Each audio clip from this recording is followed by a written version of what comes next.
Yeah, and hey Wyatt, good to see What's you. going on, David? I'm Yeah, just like likewise. fiddling around with this thing, trying to get it all squared away. I think we're good now. So Yeah, and let me know. I know sometimes my when I'm doing Zoom calls and stuff, it kind of will get caught up and glitch a little bit and stuff. So yeah, let me know if it does that. I think the internet should be okay. Everyone, internet there it is, right there. makes the difference. Makes all the difference. Yeah, as Yeah. soon as you mention glitching, that's when it's going to happen. It's kind of like the devil, you know. He only appears when you mention him. Good stuff. Hey, I like that sweater, by the way. That's a really nice cardigan. Is that J.Crew? Yeah, this is J.Crew. I'm pretty bad with that. I ended up just buying J.Crew everything all the time. Yes.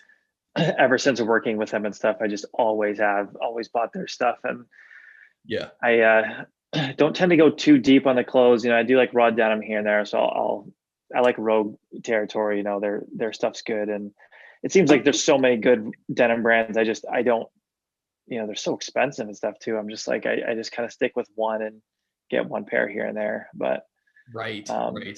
I'm with you. And yeah, actually, that's funny you mentioned that, because I actually used to work at J.Crew to get their discount, their employee discount.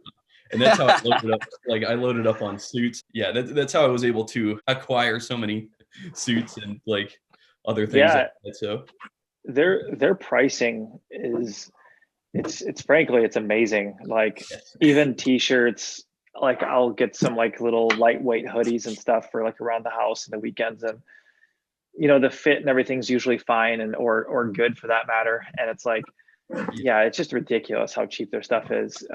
It's unbelievable. Right, better or worse, you know. Yeah, the quality, like what you're getting, because that MSRP price, if you go to like another shop, you know, you're going to pay the full MSRP price, but at J.Crew, it's like, oh, well, check out the 30% off section and there's an additional 60% off that. It's like, well, I'm getting an $80 pair of pants for $20. Are you kidding me right now?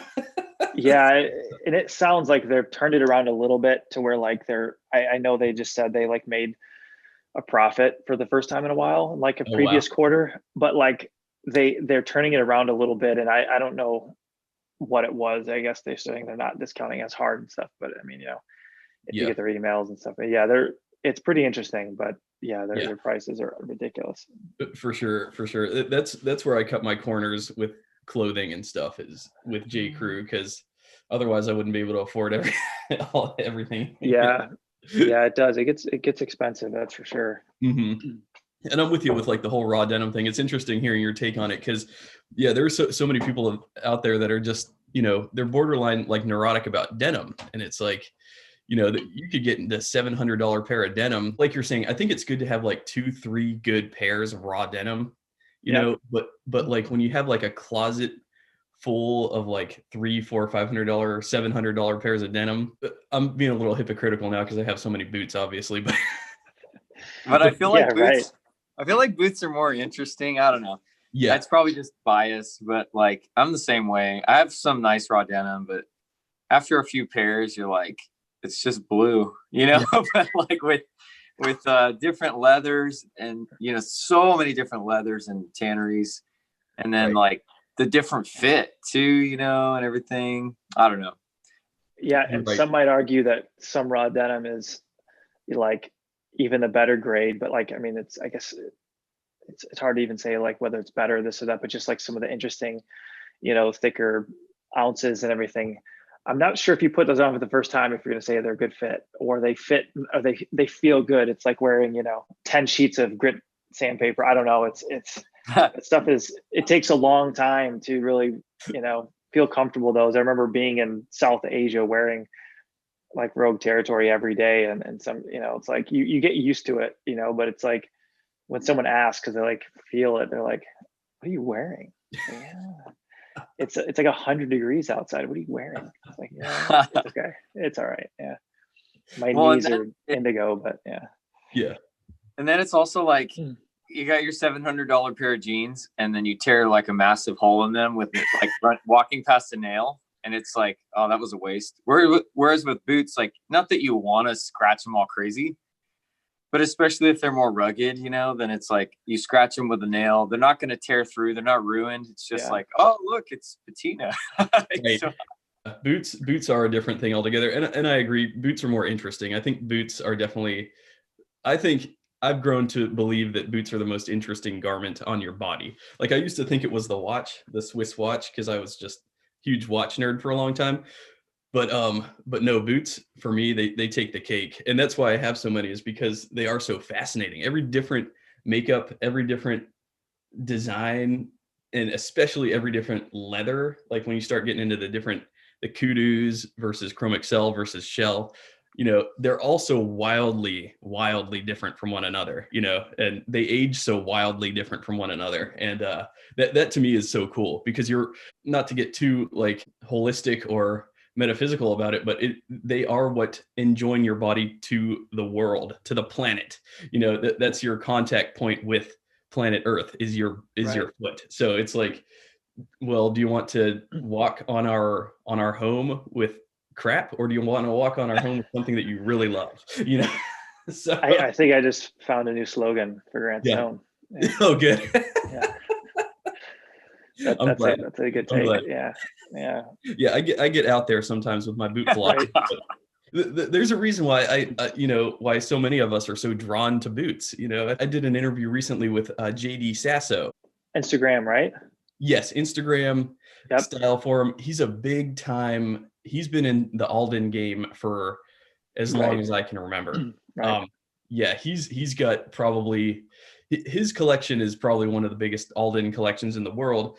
And I talked to him recently, and we actually got into the topic of this is going to sound crazy, immortal memory or epigenetic memory.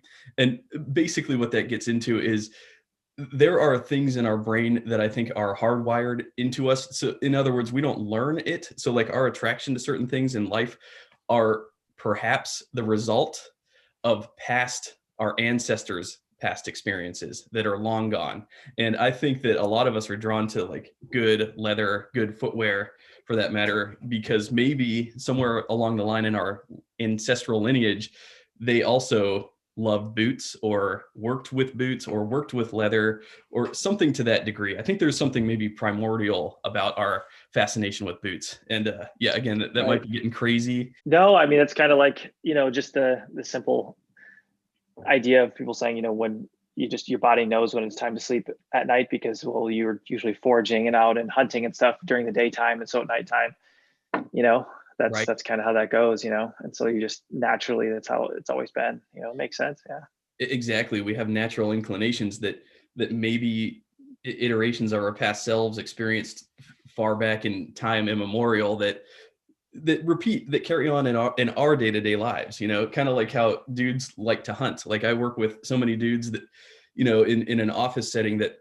they can't wait to get out there on the weekends and go hunting. It's like, well, what's up with that? Why do you want to go hunting so bad? Right. But I think it's a natural instinct. I think that's what it is. I think a lot of what we love and a lot of our proclivities and tendencies in our day-to-day lives are the result of maybe our ancestors' past lives, epigenetics. So not to get too woo-woo or crazy, but yeah, makes sense. Makes sense. Yeah. But speaking of boots, so the first thing that I wanted to talk about with you was these new brass boots. Yeah.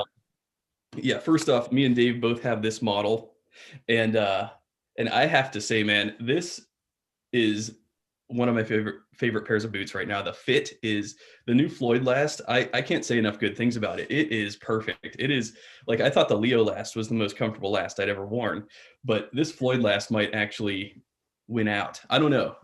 It is incredible though. Like it still has that nice heel grip back here, but it's just an effortlessly good fit. Very robust, a very manly silhouette, I think. So yeah, so I'm curious, like, as to how you guys went about designing the Floyd Last, the inspiration that went into that. Yeah, like to give like a whole background, I guess it's when we were first starting, we actually started with shoes only, a long wing and a plain toe, and then it kind of progressed from there and had some loafers and all this stuff, and even a couple Oxfords. For the boot itself, it's a strange one, because like if I had to like, I guess, explain the brass boot, in a longer form, it's kind of, it goes back to what do people want to wear? We always talk about fit, and we'll try to talk about as much as we can, and that kind of being like a main selling point, because there's a ton of brands that make a lot of good boots and shoes using the same exact leathers we do. Maybe some different internal components, or different, lining tanneries, or, maybe a different steel shank by a few millimeters or something like that, so there's different stuff there. But, the biggest difference is going to be like the pattern, the way it looks, and the last, which, same thing, the way it looks and like the fit. So it's like, with the boots, it's kind of an interesting one, because a lot of people won't even touch it because they don't want a work boot heritage look. They don't want that. So like already they're nixing the idea of even wearing the likes of, think of like an Indy boot or a Red Wing, or, the Iron Ranger specifically, or something like that, because they don't want that like work boot style look or whatever. But specifically, like my dad comes to mind, because he's constantly talking about boots for this reason. His only real draw to boots is the fit, and he's just like, coming from orthopedics or anything else, like that's how you get someone comfortable, support, and also letting like the forefoot have room, so where they're not cramped, especially if it's 90 degrees outside and they have to walk and this and that. The worst thing you could possibly do is put them in something that's like super restrictive, to the point where if people have medical conditions, I mean, we've all seen like the, orthopedic shoes and like kids skin that have like, really wide, it looks like a bowling shoe toe and stuff like that. So they're made like that because they literally, the people, they can't wear anything else. They'll have, they'll have irritations, they'll have, serious like medical problems with that if they were to wear like your typical dress shoe, or, think of women and having to wear high heels depending on like what they do and everything. So I've never really been into like the whole heritage workwear to the nth degree, like where a lot of our customers, that's kind of what brought them into, these type of footwear, like wearing kind of like the raw denim, or like denim jackets or leather jackets or different things like that, which I completely understand. And the workmanship and stuff that goes into that type of product nowadays is super interesting. Everything's so casual now. Instead of a guy wearing like a, an Oxford shirt and a blazer, I mean, they can pull off, looking sharp, whatever else, wearing like heritage workwear stuff almost, or like a variation of it, and be totally fine in the workplace. So it's kind of like, it's a unique place, but I guess it all kind of loops back to like this boot specifically. Most people will probably, if they like it, or drawn to it, or buy a pair, it's probably because of the way it looks and like maybe the leather, but it's almost the same leathers that's being used on our shoes, or diesel boot or something. It's just going to be kind of the look.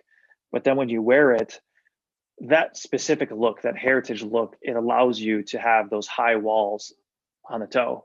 It allows you to have a wider forepart, it allows all of that to happen. Meanwhile, it's a boot, so, has taller quarters, so you can lace it up nice and tight and kind of have that security, and then which locks in the heel, like the complete opposite of like a short vamp penny loafer that's like a total nightmare for people to try to fit and then return and figure out, so it basically has all those things going for it, where that even like our diesel boot in a plain toe, or can't do that traditionally, I guess. So Yeah.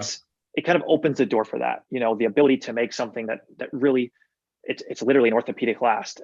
And other brands, some of their boots, they're built on the backbone of like an orthopedic last, the fundamentals of having a secure fit in the instep and the heel, while having room in the forepart. Like that's literally the keys for a lot of people who have issues. Like, I need this in a shoe,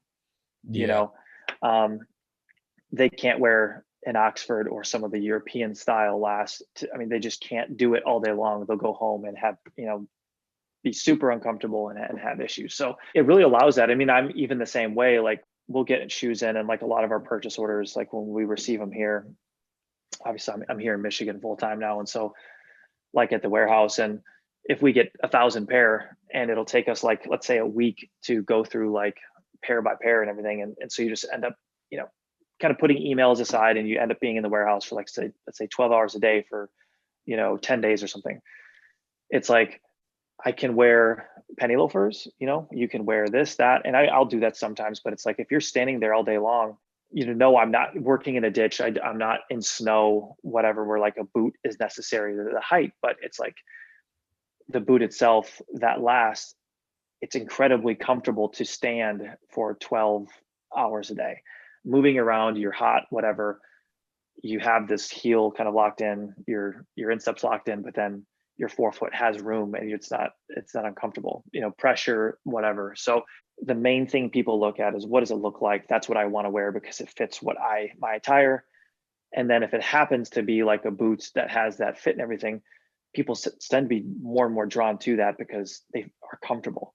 They're super comfortable.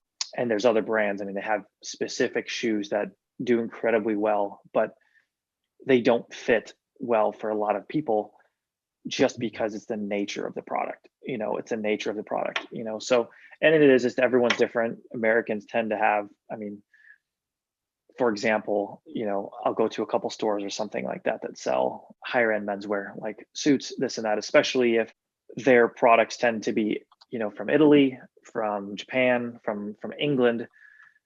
They might look at the average Grantstone shoe and be like, well, I wear good, do well, but like Grantstone, they're all wide, they don't have like a sharper toe expression and this and that, where, maybe you could pull from a hand, like think of like Carmina, brands like that make really nice, refined, like their dress shoes are beautiful. Even some of their like taller boots, cap toes and stuff are just really, really sharp. In the US, like all that we found, and of course our customer base compared to a brand like that, it's so much smaller. So we don't have that experience, but it's amazing. Like, even though most people kind of look at our last and the fit and go, well, they're really wide, like I'm wearing your D, but I need a C, or, I need a Benny or something. On average, it's amazing how people get our D widths and they need an E, they need a triple E. And so it's just like, people are different in different countries. You can fit people differently. I know, like when my dad used to sell, on Alden and stuff, he'd always have the stories of like, he would have certain retailers that would be like, well, this guy who's a fitter, he's going to put you in a 12D or he'll put you in a 12E. Meanwhile, this person in the other retailer, he's going to put this guy in an 11 triple E. So it's like literally they could wear both shoes fine. The instep, the heel, is the ball falling in the widest part of the last and all that stuff. That could be the case for both shoes, but they just fit differently. They're fitting those people differently. Kind of going back to all of that, it's, I think boots, they have that type of attraction to where if you try them, think of the indie boot. It's like, yeah, people like it because it's Alden and because there's like some history there, but it's like, it fits amazing for a ton of people who wear dress shoes. They'll be like, oh, they have a boot too. They'll wear that. And they're like, when they wear it, it's super comfortable, but they're not like, didn't play any part in the reason to buy that thing to begin with. They didn't even know it fit well, Right. And then all of a sudden they're like, whoa, like, a pretty good looking boot or a good looking shoe can fit like that, So it's really dependent on the customer, what we do. Everything's an average, right? And it sounds terrible because it's supposed to be this handmade thing, everything else, which it is. There's a lot of handmade aspects to it, but unless you're doing bespoke, you're kind of just trying to fit a group that you think you could do really well. Like, I think this group needs this. And like today we're placing an order for a Chelsea boot, and we're sitting here wondering, like, because of course we have customers that wear E and triple E, and they're like, hey, when are you going to do it? And we're trying to decide, it's not a matter of like if we do it, but just kind of when. And perfect examples like that Chelsea boot, it fits really full. If you compared our Chelsea boot to a lot of things made in Europe, or kind of that sharper, more elegant look and everything, they fit really full. A lot of people would say like, hey, it fits pretty wide. Meanwhile, half of our customers are like returning it saying, hey, when are you going to get an E or triple E? And so it's really dependent on the person and everything else. And so like going back to, the brass boot, it was kind of our opportunity to make a boot that offers that full fitting comfort for like, and there is no category, there's no technical name. Some people call it like a heritage workwear boot, whatever that is. It's just it allows for this fit, having that secure heel fit and everything else, meanwhile having a lot of room in the toe box. And so Yes. I don't think it's anything like too novel or, anything crazy about the boot that's like very, very different. Right. But, it's a mock toe boot that is a little bit like, it has that rough around the edges, as in it doesn't have, has raw edges on the quarters. It doesn't have smaller eyelets, a little bigger eyelets, so you don't have as many.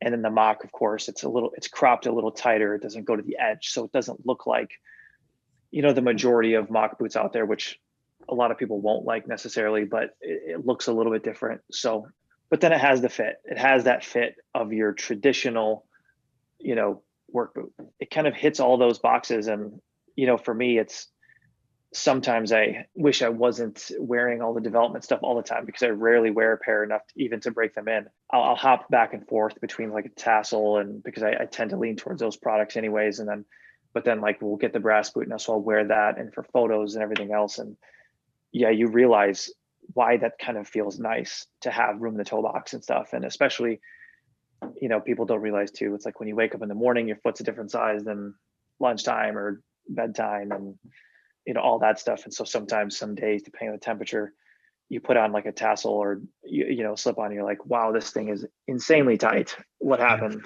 to my shoe? And nothing happened. It's just where like the boot kind of has a little bit of room for that, that fluctuation, which is inevitable. That boot, it kind of just hits those things for us. It's kind of the start of that for us. Something that's a little more, just has a little more room, Yeah.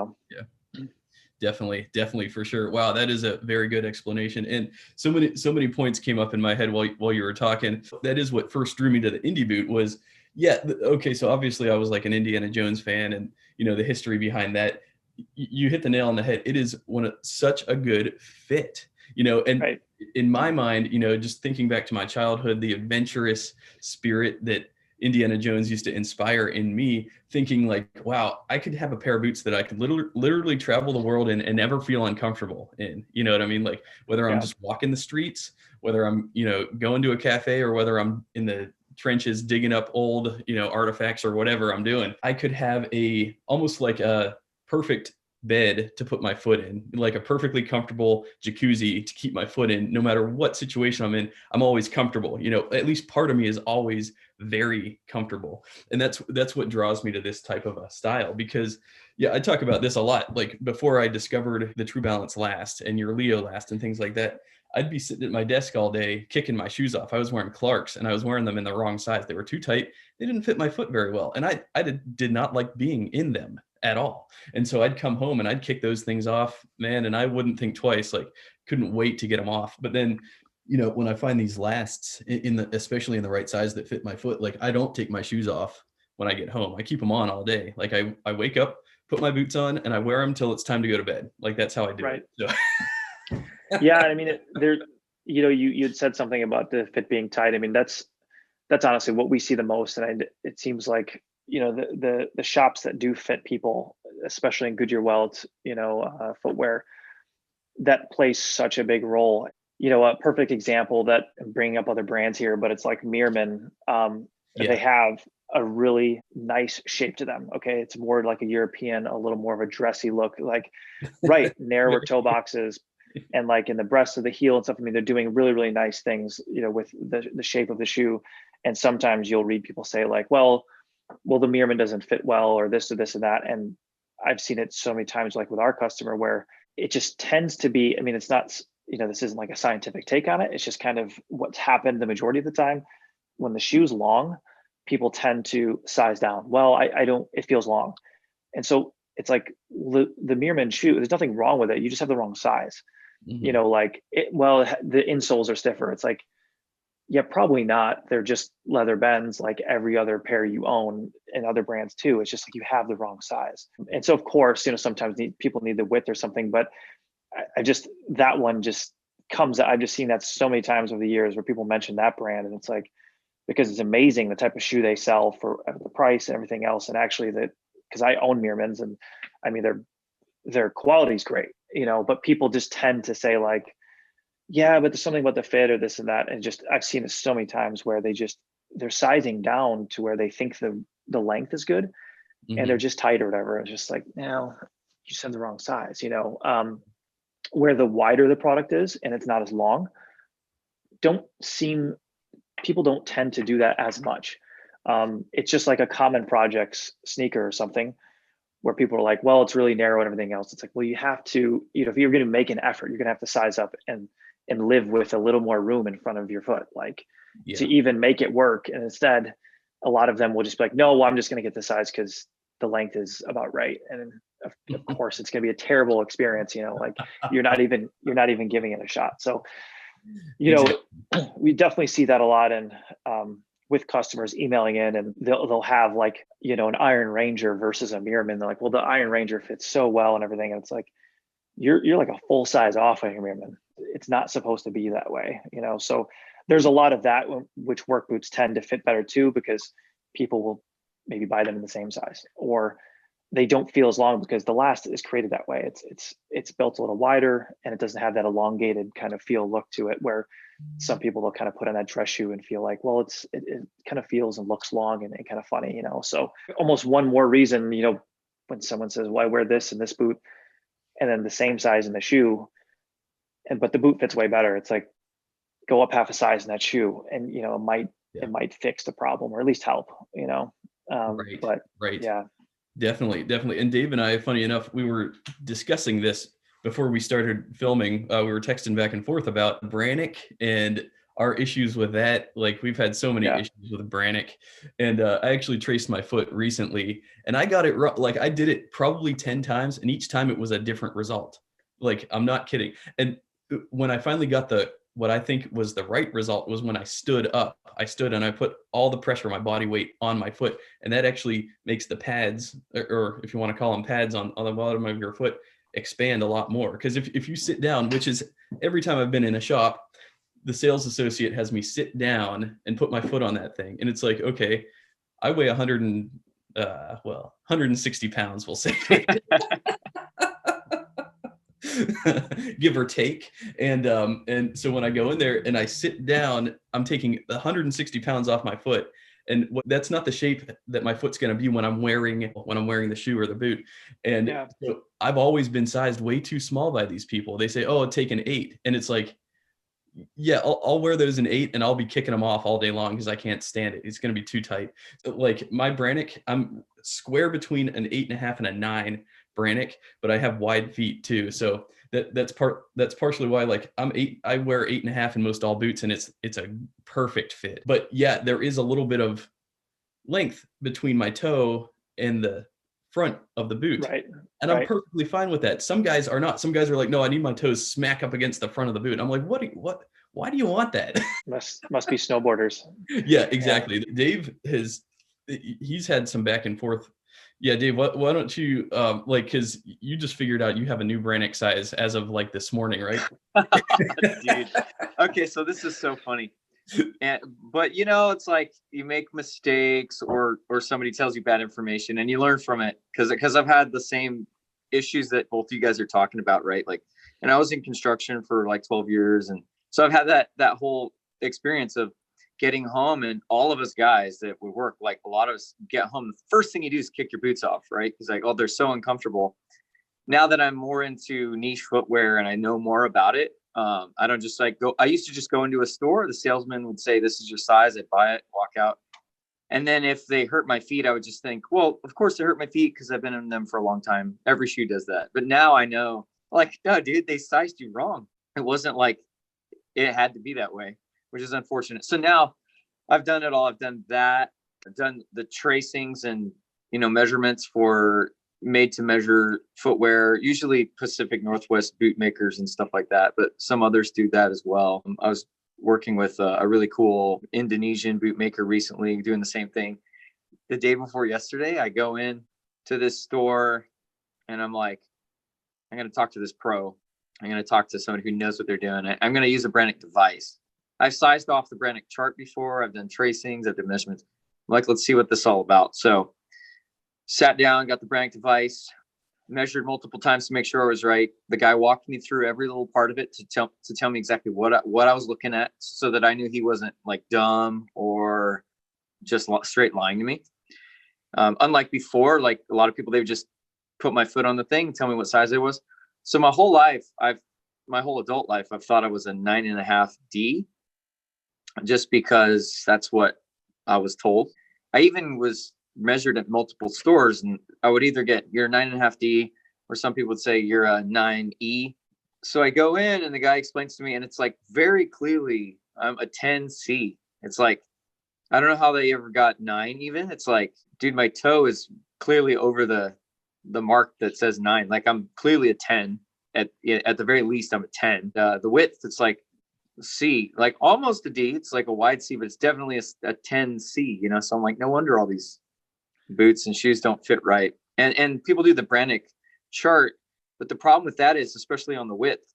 Well, for one, the Brannick chart, you can't measure your heel to ball, which is really important, as I'm sure Wyatt, like your whole family would know, right? But like, also, if you take a tape measure and you measure across the width, like, how do you know the angle is right? You know, because the outer knuckle and the inner knuckle, like the big toe knuckle and the pinky toe knuckle, there's probably better names for that. They're offset. They're not straight across from each other. And so measuring diagonally, that's wrong. Measuring straight across, you know, from one to the other can be wrong. So it's like, you really kind of need that device. Once you get that, it's like, it all kind of falls into place. And so once I got it sized right, and yours just happened to be sized right, you know, like the Floyd last, I'm wearing them, otherwise I'd show you.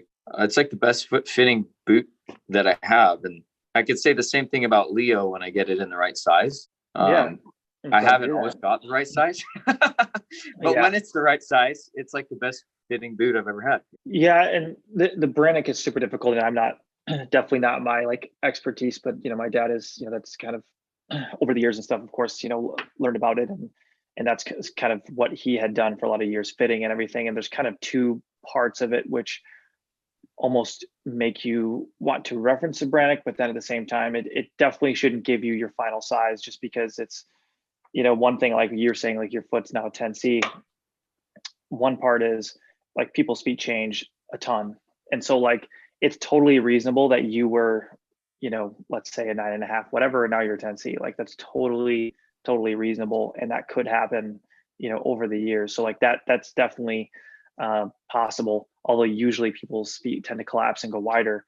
But it's like, the other part is like my dad or something, he would be like, well, you know, you have to measure non-weight bearing and weight bearing, because someone with a high arch, they're going to be a completely different measurement from like non-weight bearing to like full weight bearing, because their foot's going to collapse. And then a person that has like, you know, a high arch, rigid foot, like a lot of like Asian type of foot style, I mean, their foot, the difference from one to the other won't be as big, because they don't have this high of an arch, they have a high instep. I mean, that's like where they make the modified for Alden in Asia and stuff, and people just absolutely love it over there because of their really high instep and high arch and everything. And so, but you've got people here, thinking of Josh as one of them. He has a low instep and kind of like a wide, rigid foot. His will be completely different based on just his foot's not changing that much. But then you have someone with a very high instep, non-weight bearing, when they actually, you know, put weight on it, their foot completely changes and kind of opens up and everything and collapses. And then it's like, well, then I'm this, you know, I'm like a Brannick, which is, you know, people kind of consider that a size chart in itself. But then, well, what do I wear in this last? You know, and so for like, then it kind of gets, you know, for someone like Josh who has that lower instep, wider foot, it can almost be a little bit easier, because most lasts out there tend to be a little more general. You're not going to have like a high instep arch area and things like that, like in the, you know, like a cookie towards like your instep. You're not going to have that on most boots, so it's not a big deal. People with a very high instep arch area, you know, they're seeking out products that don't put pressure on the instep, that can kind of support their foot from collapsing when they wear it, like the modifieds and the True Balances and like specific products like that. There's so many things there, but the whole thing with a Brannick, which is difficult, is just you're not measuring the instep. That leads to, especially if you start talking about like Chelsea boots or penny loafers and stuff, I mean, it's almost impossible over email unless they already wear something that we're super familiar with, because if they have a very low instep, I mean, they could be a whole half size down in a product that has very similar dimensions, last wise. So yeah, there's so many things there. And so it's like, you have to get this thing, you have to try it, you have to try this last, try that last. But kind of like you were saying though, yeah, people can also, you might have had, right size at some point, but you can change too. The foot can change, and obviously left to right's different. For most people, there's a lot there. Yeah. My dad recently, because he's helping in the back, he packs a lot of the shoes and specs right now, all of them. And so he's kind of helping one of our other guys, and he's kind of taking on that part of it.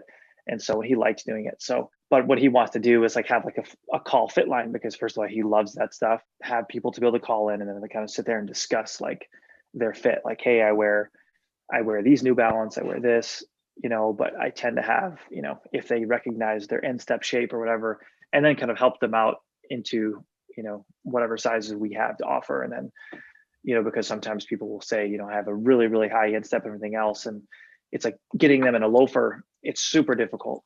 It's super difficult because you end up having to go up size, widths, whatever, playing around with having a little bit of a long shoe, possible heel slip and this and that. Yeah, there's a lot there. And the brand can give you like a base. Yeah, that's definitely true. Yeah, a lot there. Right. There's so much there. And speaking of, like, we were talking about the thinner Iberian Peninsula, the Spanish, the Italian, the Portuguese specific lasts like Mirman, like Carmina, they're very pointed at the toe. And yeah, those are like a nightmare on my foot. And I do have to size up in those because they're dressy. But the feet from that region generally are more narrow feet. Whereas when you get into Germany, UK, those areas, that's why the Trickers and the Sanders and the Grantstones and those more UK type sizing, that's why UK has their own specific sizing, is different. It's more rounded at the toe, like say your Leo last. And right. That's the shape of my foot. That's why my foot like loves the Leo last so much. But then you mentioned something else about the Chelsea boot, and this is something I didn't realize until I actually got a pair of your Chelseas, was the way that the boot affixes to your foot. Now, this is never something I even ever dreamt would be a thing, but it is a thing. The way that a boot holds onto your foot, kind of like rock climbers, that every time they climb a rock, it's like they have to grip. Every situation's different. You have to grip differently, because I've done that in an amateur fashion. So I know that, like, it's not always just a matter of when you're climbing a rock, you're just grabbing the rock and pulling up with your arms. Like, no, you use your whole body to angle yourself and to balance your weight just perfectly to be able to get up this thing. Well, it's the same thing with boots. Like, the boots hold onto your foot differently depending on the type of boot and the last and the shape and everything. So like a standard lace-up boot, it sits on your foot differently, if I'm not mistaken, than a Chelsea boot. A Chelsea boot, actually, since there are no laces and it's got this elastic, this is Gore-Tex, right? Yep. Okay. Yeah, it actually has to like grab your foot and hold on to it, like it actually has to like grip your foot in just the right spots. And by the way, these Chelsea boots, so this is on your Eurolast, and I will say, like, I've been meaning to do a video on these. So I sized the same 8.5 as the Leo last, and the fit is phenomenal. It's just a little bit more narrowed out towards the toe, gives it just a little bit more of a sleek European dressy look. But the fit is, in my opinion, spot on. It's so comfortable. But yeah, you're right. The way that it holds my foot, because the boots do hold your foot, the way that it affixes to my foot does feel differently compared to a lace up. The lace up seems to, I want to say, I feel more gripped in different areas. I feel like my foot kind of more sits in a lace up, whereas with the Chelsea's actually got a grip on my foot, if that makes sense. I don't know if I articulated that well.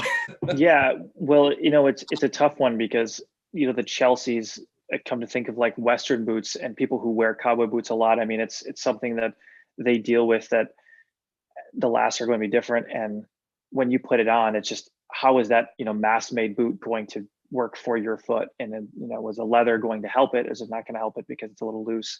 And so you're really relying completely on the instep to hold your foot in place. Meanwhile, you don't want the entry to be so difficult that you can't even get the boot on, or just incredibly inconvenient or whatever. And so that whole entry instep hold is, and like our boot, luckily it fits you, because some people it just won't, because they're say, hey, well, for my particular instep, for the width and the length of the last, it doesn't necessarily work for me. But we did try to go for like that where we think is somewhat our average for our customer.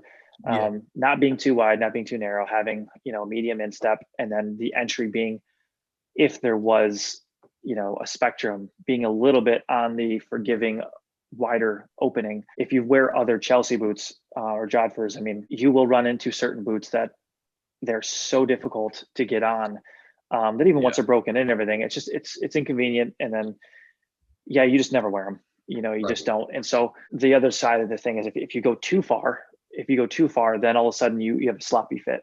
And so, it's just, for that person, for that individual, we tend to see with customers is even some people that it's going to work for them. They'll give up a little bit too soon because they'll just try it on and go, it's a tad snug, or, hey, I have even more common, hey, I have a little heel slip. What we've kind of learned to do is say, well, just wear it. Yeah. Just wear it and we'll kind of stand behind it and stuff. And the majority of the time, it works itself out, as in the shoe becomes more flexible, it has a roll, and the heel slip kind of goes away, or at least is improved to where it's like, it won't fit the same as an Oxford. That's kind of guaranteed. And everyone's a little bit different as far as that is how that goes. But for people who wear like Western boots, that'll be like a common theme. Anything without laces is just that kind of entry, and then how does it hold? How does that hold your heel and all that stuff?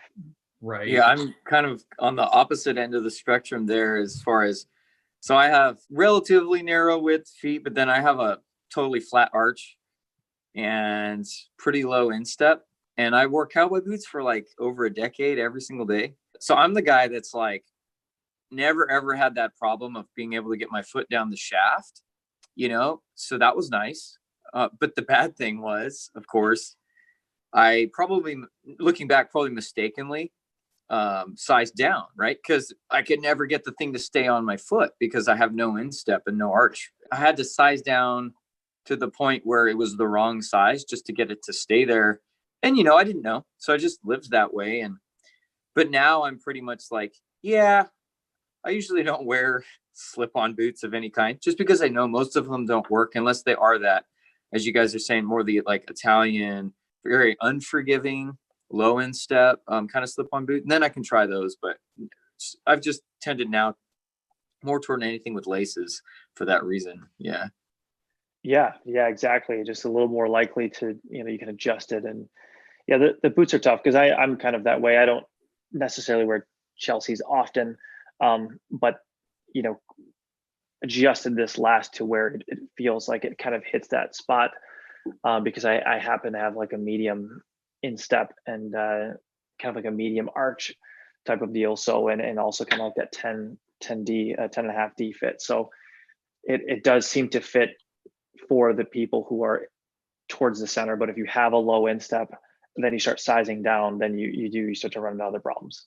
like you were with a Western boot, Yeah, definitely. And I will say, like, when this is on my foot, it is absolutely a just amazing, comfortable, hugging, snug fit, but getting it on is a little bit difficult. So like I have to actually turn my foot sideways to get it in. And then I have a leather shoehorn and I stick it down in there. And that's how I slip my foot in. And then, but once it's in, it's fine. And so I will say it's a little bit more dressy than the Leo Last, I would say. So like I do have to kind of do that maneuver to get my foot in. And I did put them on with pretty thick socks the other day, and I had to swap out the socks because the really thick camp socks, it was kind of crushing right here. But I'll tell you what, like with medium to thin wool socks, it's like a dream. It's like so perfect. And socks really do make a huge difference in how something fits on your foot. I mean, socks are a major part of the discussion when it comes to fit, but yeah, I wouldn't have sized any other way. Like if I would have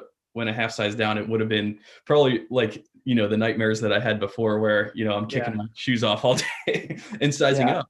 It would have been easier to get my foot in, but it would have been too floppy in a 9, I think. So I think you guys nailed it with these Chelseas.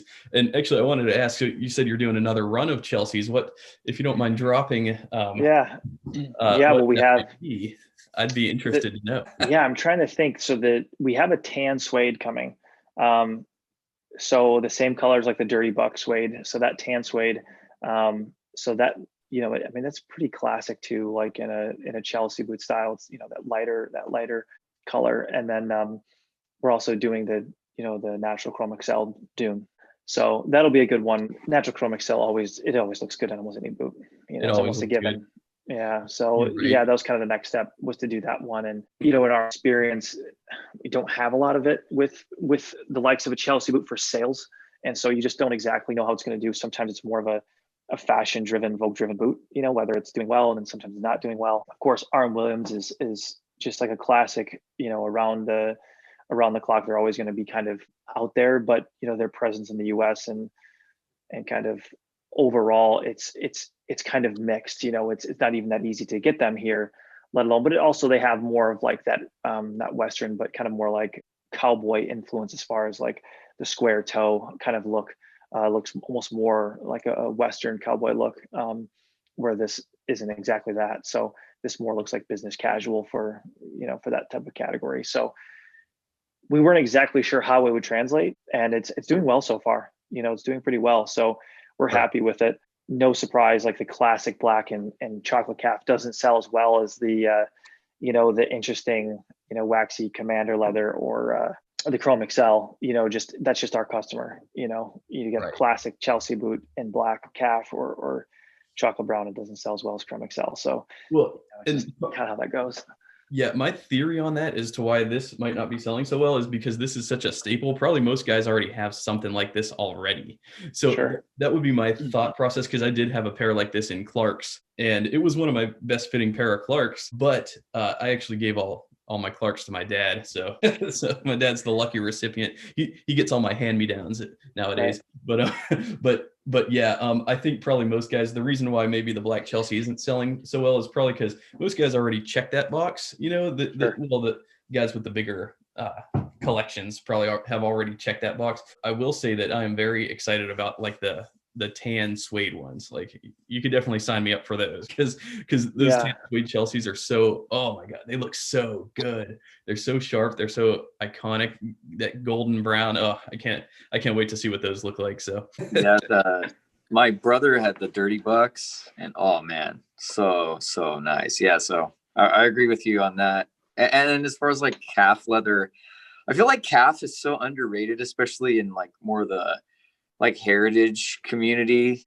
Probably obviously not underrated in the more dressy kind of styles, you know, because it's a staple of that. But like, it just cracks me up. So guys will buy Chrome Excel, and then they'll complain about the break or whatever. Even if it's like good Chrome Excel break, guys still complain about it. You just say, well, why don't you buy calf? Because then you don't have to deal with that. And you're like, oh, it's so boring. And you're like, guys, like, come on. Like, just the calf will patina the same. It's like not a different leather. It's just the calf is younger, you know, so like it's going to have that tighter break. Like, it's not like a completely different animal. Just get the calf if you don't like grain break. But hard to teach an old dog new tricks, you know, kind of thing. But yeah, I don't know. I think calf, things like that, the Chelsea or anything for that matter made out of calf, I think it's kind of a sleeper. You know, it's like, doesn't seem like much.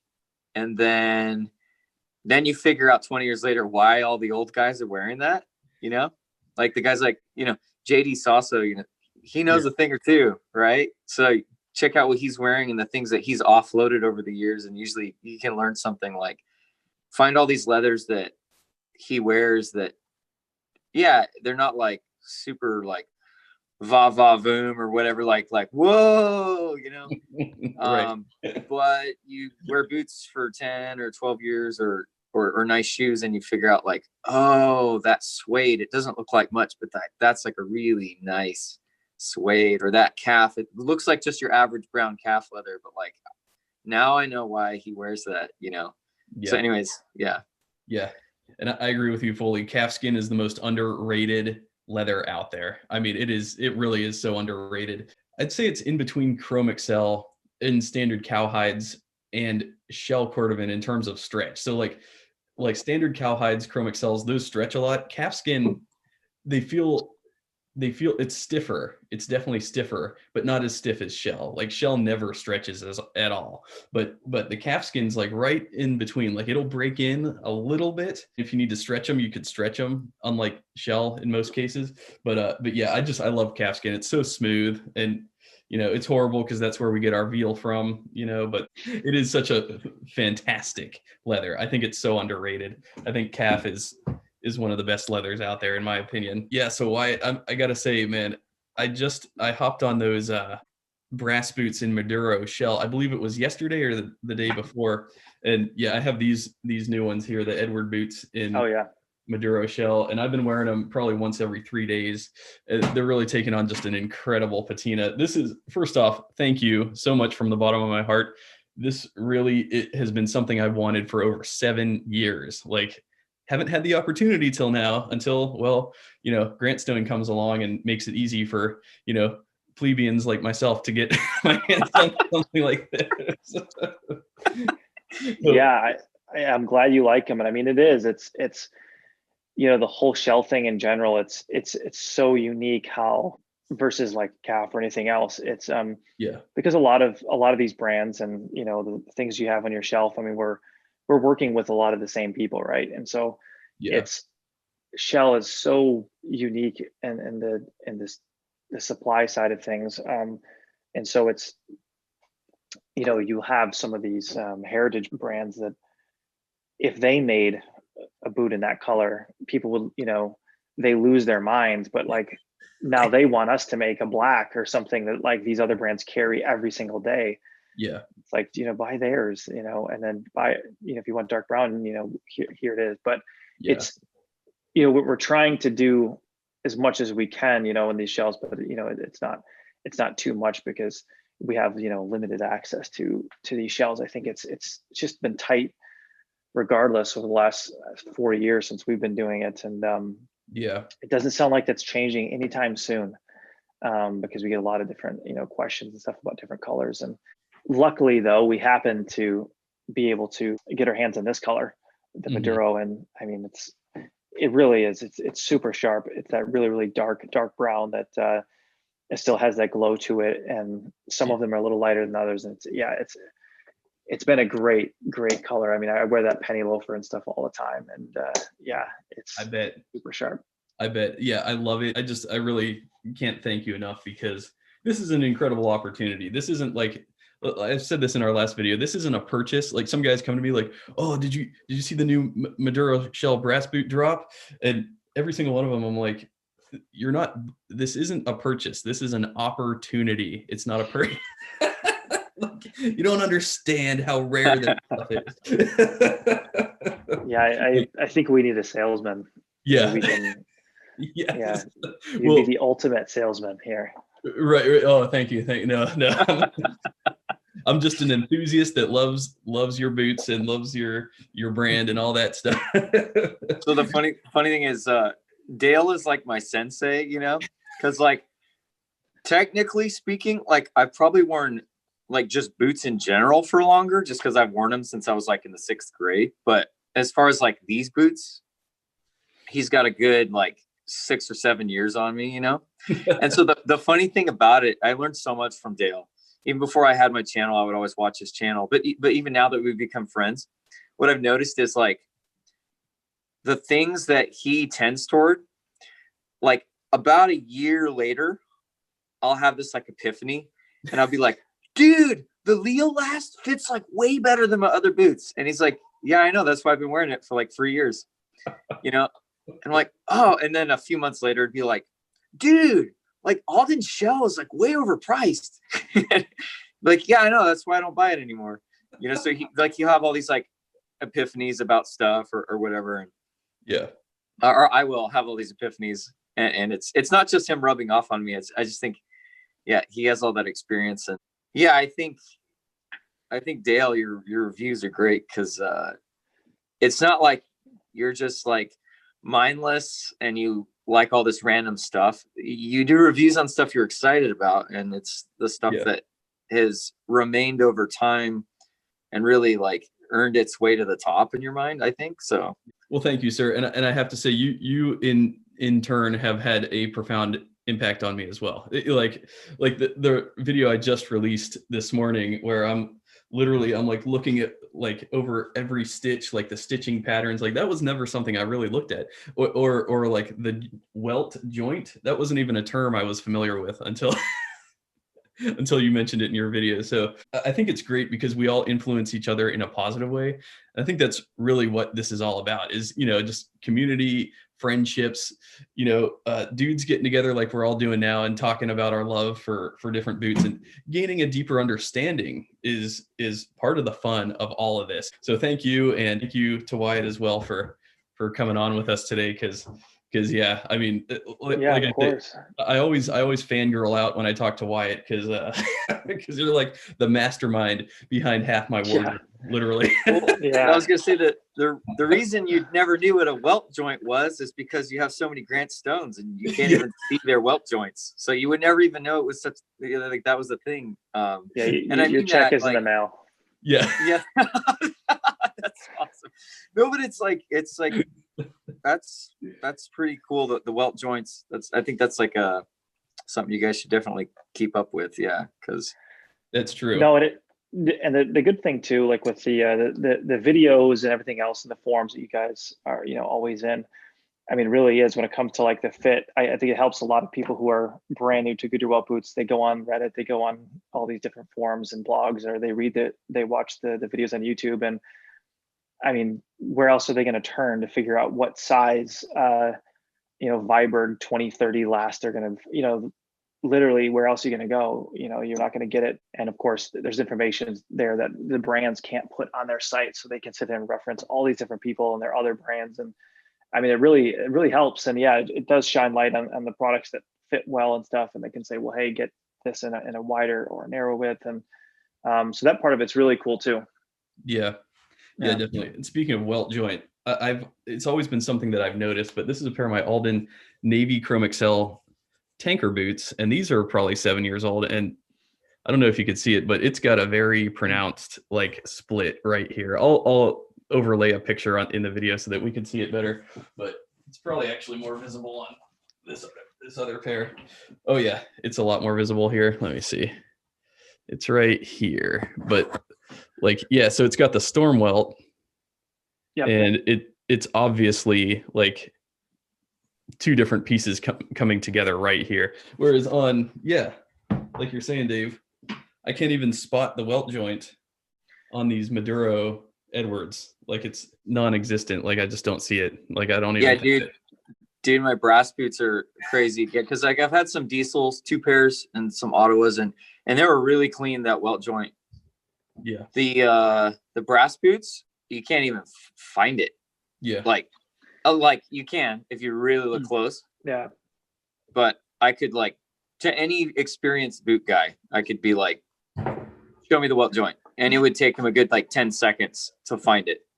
So that's just cool. Like, I don't think I'll ever have this opportunity, but if I could ever meet the craftsmen and craftswomen at the factory there in Xiamen, like I would love to just tell them, hey, you're doing a great job. Yeah, and I think it's one person that's probably over the last like 2-3 years. It's mainly one guy who does.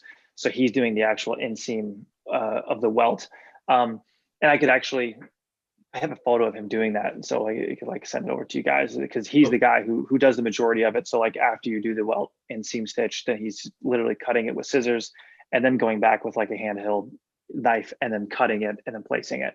But and he does a really good job there. But like we also have some that are uneven, especially like Dale, that pair of that you have from Alden, where it's like that's sometimes too, it's not even that guy's fault. It's just that welt, where he started it and where he cut it, it's just the welt itself is like a different height, because those are veg tan welts too, probably from like Barber or something. And like it looked like it was met well, but then the one's like higher on the other side than the other. And so sometimes that's just the welt that way, because we have a lot of pairs like that too. And sometimes we'll get emails like, hey, is this a problem or something? It's like, no, it's not. It's just where it started there, especially the storm, or like that pair was like a split reverse welt. That's even more noticeable, just because the split reverse is just, it's basically a flap that comes up. And so it can definitely be higher or lower on one side, so, but he's really good at it, and, cutting it, at the right spot and kind of fitting it in there. Yeah, I'll echo that as well. Whoever's I've been saying this for years, ever since my first pair of Grantstones in Dune Chrome Excel. Let's see. Oh, they're actually, I don't have them with me. They're upstairs. But soon as I saw them, I'm like, just the craftsmen, they really know what they're doing. There was nothing slipshod or messy about the construction. It is just so like those people in your factory, man. I'm telling you, you have a good team. They're amazing. Well, yeah, thanks. And I got a funny story because so the Chinese New Year's starts like tomorrow, right? They have like half a day tomorrow, Friday. So I was just FaceTiming them this morning because they called me. I got in the office and they're at someone's apartment drinking. You know, the girl who does our development, the kid who does our quality control, and then one of the guys in the office and who does paperwork and stuff. So they're in there like drinking beer and everything, and we're going back and forth. And he's like, "Oh, by the way, you know, the thank you card." You know, he's sitting there talking to me. He does the inspections, but he's like, "The thank you card that is in the box." You know, I was watching a video. I think he's like, "I think it's like Aero Surfer or something like that." And I'm like, "Yeah, I know who you're talking about." And he's like, "Yeah, he mentioned there's a typo on the thank you card, like maybe the words comments or something." I'm like, "Oh, really?" You know, I'm like, I didn't notice that. I'm like, we look at these, we like sign these things every day, like whoever's inspecting and stuff, you know, but it's on the other side of the thank you. It's on like do you have any questions or comments or something? But long story short, he's like, "Yeah, so I saw the videos like the next day, like him or Wendy, like he went and looked at the stock and he's like, they're all wrong."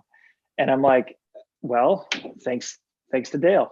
You know, we caught that before they came over here because so there was a typo. It was actually the supplier in Xiamen. I was getting business cards made there like in like 2013 or 14 or something. And then, you know, we had the idea of just putting a thank you card in there and having them make it because they're just a business card supplier like in town, and they could get this card stock and print it.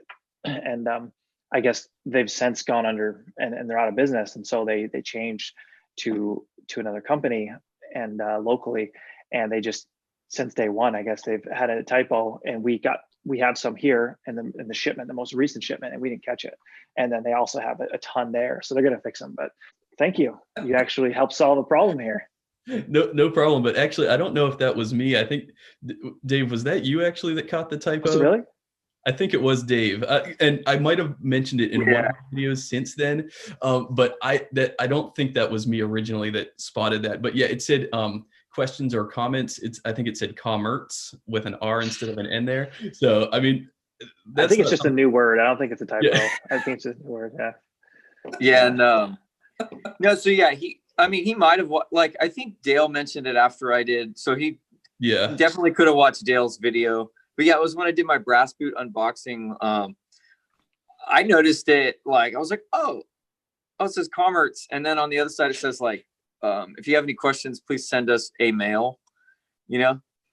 So, but I commented on the thing. I was like, but you know, like the idea of it's the big deal. Like the fact that they're like saying thank you and like somebody hand signed it. That was cool. But anyways, glad we're both glad that helps you guys out. That's cool. It does, because whoever got the other 50 pair of brass boots along with you guys, they got a thank you card with 2 typos. So so luckily it's just one PO, I think. So one shipment. But that was pretty funny. He just mentioned that this morning. I'm like, well, we'll be talking to those guys this afternoon. So well, luckily the typo doesn't affect the fit or the longevity or the performance of the footwear. So that's a plus right there. You are a natural salesman, 100%. Thank you, sir. Well, dude, as are you. Well, it is ironic. Like, it must be hard being a manufacturer in the sense of like, you really do have to get a lot right? So like, definitely I would agree. It's like, I'd rather have a card that has a typo than have like uneven cap toes, right? Or something really big and egregious like that. Or like, even Viberg. Like I'm a shameless Viberg fangirl, but like the classic things with Vibergs, like, oh, I got a pair of boots and like there was an eyelet missing, or an eyelet like clearly way off, or like uneven cap toes, or something like that. So it's like, I'd rather have a typo on a thank you card. Yeah, and the manufacturing side of things, because I have them, not being there anymore, it's just relentless. Like you're going to fix one thing and then you're going to have a problem somewhere else, and you're going to fix this problem, and then you're going to go 2 shipments, and then, you're going to make 30 pair of this, and then it's going to have a similar problem. We'll always change the leather. So it created the new problem. It's just, there's always something there. And so, yeah, I mean, we're sitting here, shipping, we ship those, and we inspect every single pair of the boots when they come in and out for like the brass boots, and we can catch the card. So, and we're signing it.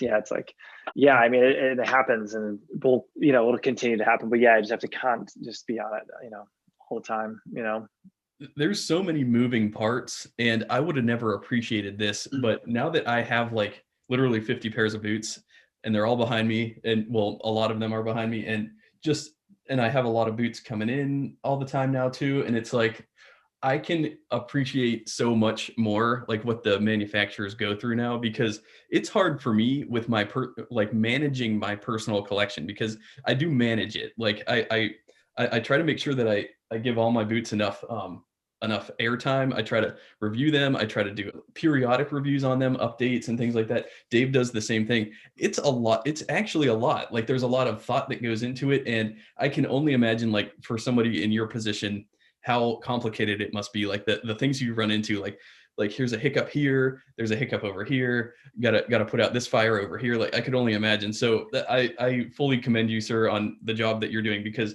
you've managed to really create just such a solid brand over the years, and truly a brand that has a cult following now, I believe. And me probably being one of the main cult members of the leader of the cult. Yeah. You're the guy lighting the candles or whatever. Right. Well, and the funny thing about it is your clientele or any of these brands that we love, like, I love Viber, I love, you guys, I'm starting to get into Truman a little bit more right now. Nick's, you have like the most picky clientele in the world almost, so it isn't just selling boots. Like you could sell the same boots, and if you sold them, at like a brand name store across the United States or something like that, there's some quality control issues that probably nobody would care about, because they just don't care. Like you're buying it out of a store or whatever. But because it's this particular clientele, sure, it's like you almost have to try harder, because we're the guys that, like, we are looking at stitch count. We're looking at how straight is everything, did they cut the back strip straight at the top, the welt joint. Like nobody cares about welt joints except for us. So anyways, yeah, I just can imagine it's probably just pretty ridiculous.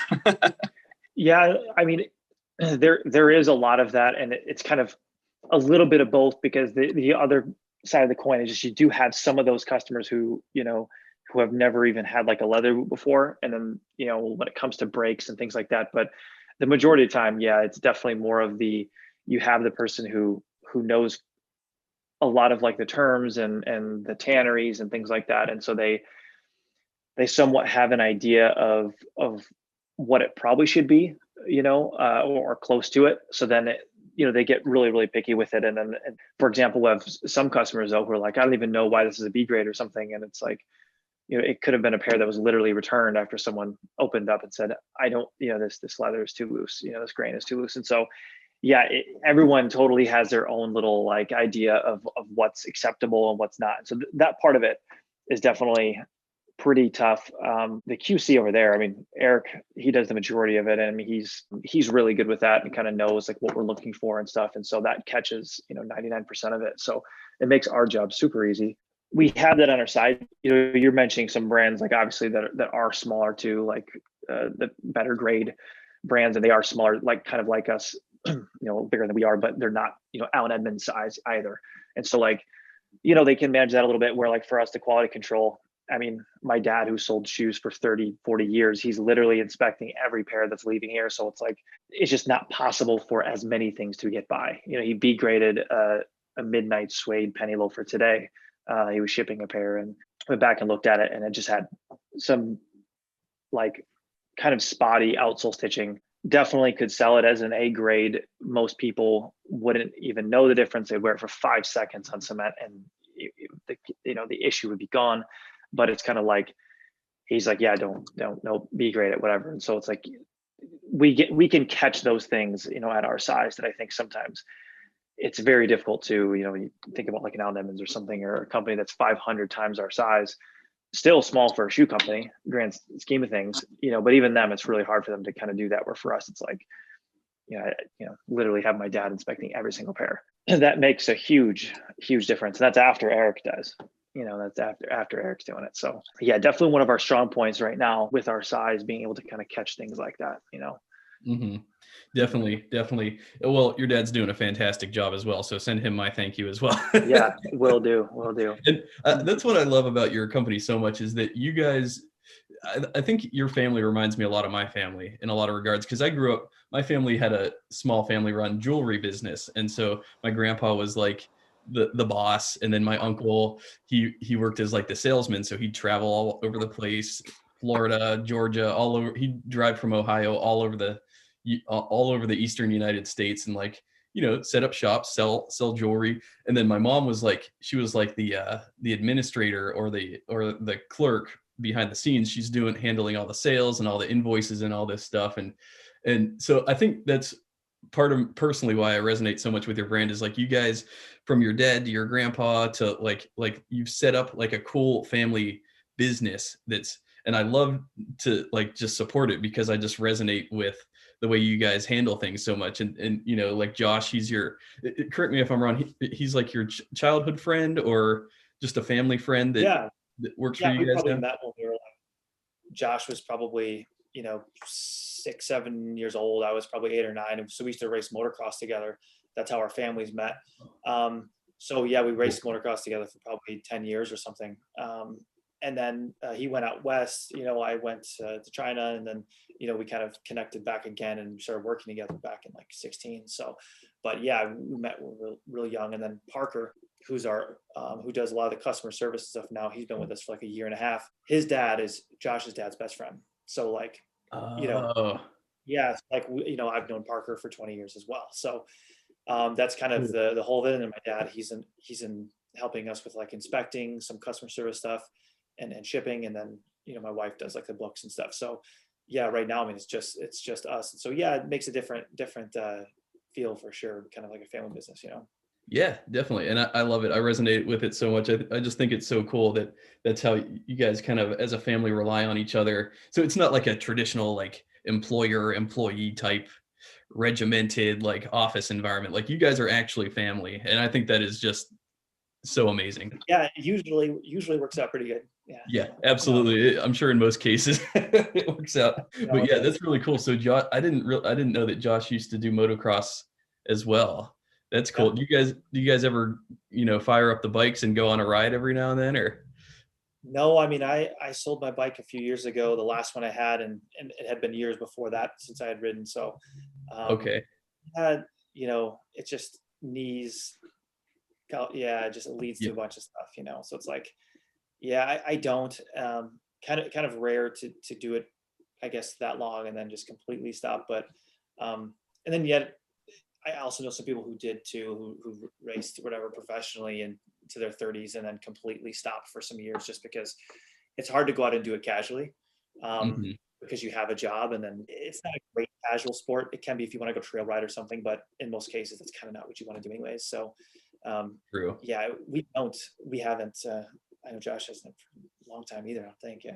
Yeah, that's crazy because I have a cousin. He's not like a real close cousin. He's like a third cousin, but they actually in Ohio, and I can't even remember the name of the brand, but they had their own motocross brand. And my cousin Brent, he was a motocross racer as well in Ohio, and he was doing good with it. I mean, that's a dangerous sport though.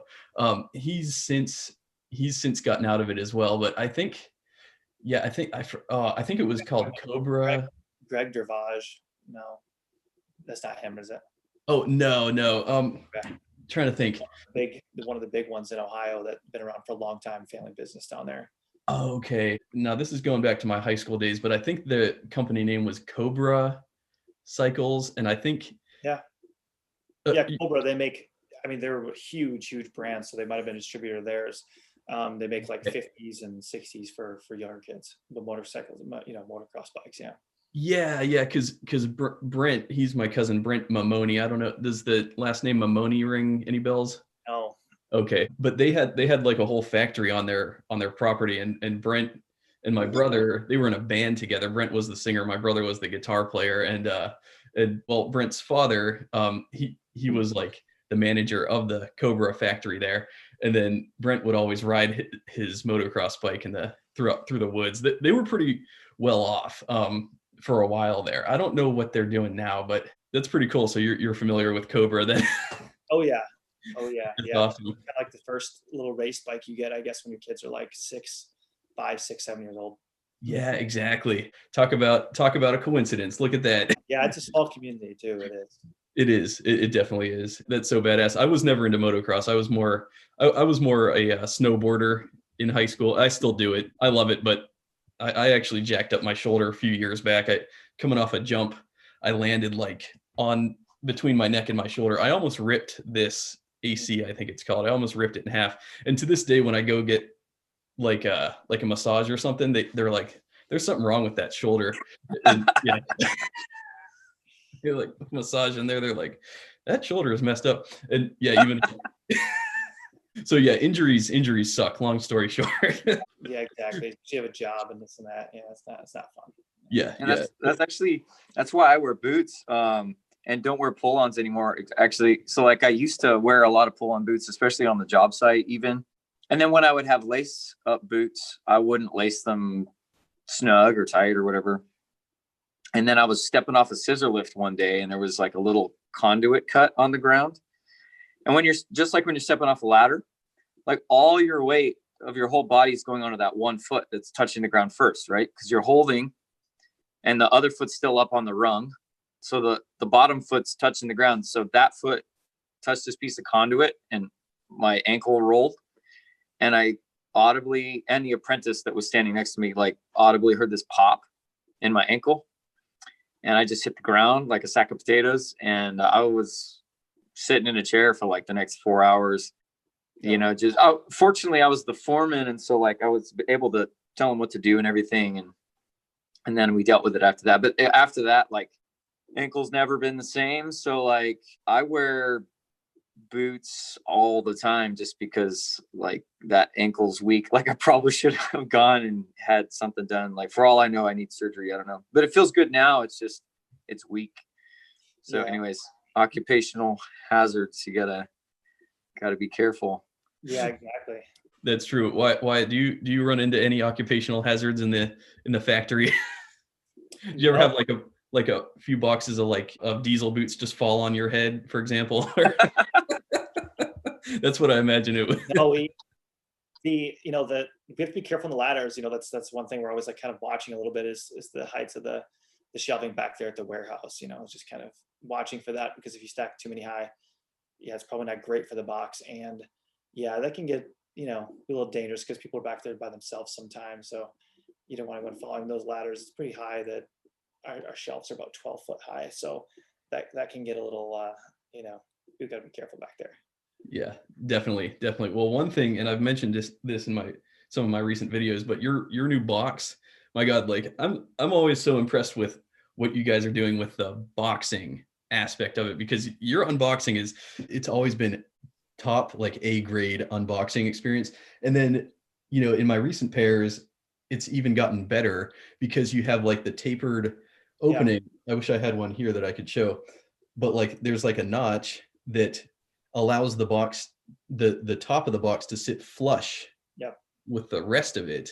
Yep. And not only that, but you have the pull, the little metallic finger pull on there too. I don't know what you call it, but amazing update to that box. Well, and the story goes behind that is just like our boxes have always been, I guess, good in the industry.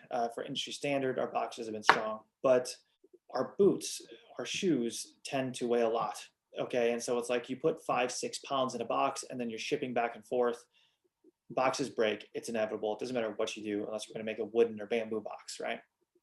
Which that's some people's vote is bamboo box, but they will break regardless, especially returns, or even just when we ship to the customer. Obviously, we have no clue by the time it gets there. It's in the back of a UPS truck, right? So no secret like how that all works out. And it's just 6 pounds, the whole package itself, sometimes 7-8 pounds. It just breaks the corners of the boxes. So that was the whole idea behind that box. This is actually our third one. different rendition, because, you know, we'll just get an email from someone saying, hey, the back of this thing was split, you know, did you guys send it like that or something? And it's actually, what that is the base itself is just now 2 layers. And so it's actually the same exact box before, but it's 2 layers, and then the lid is 1, so it's flush.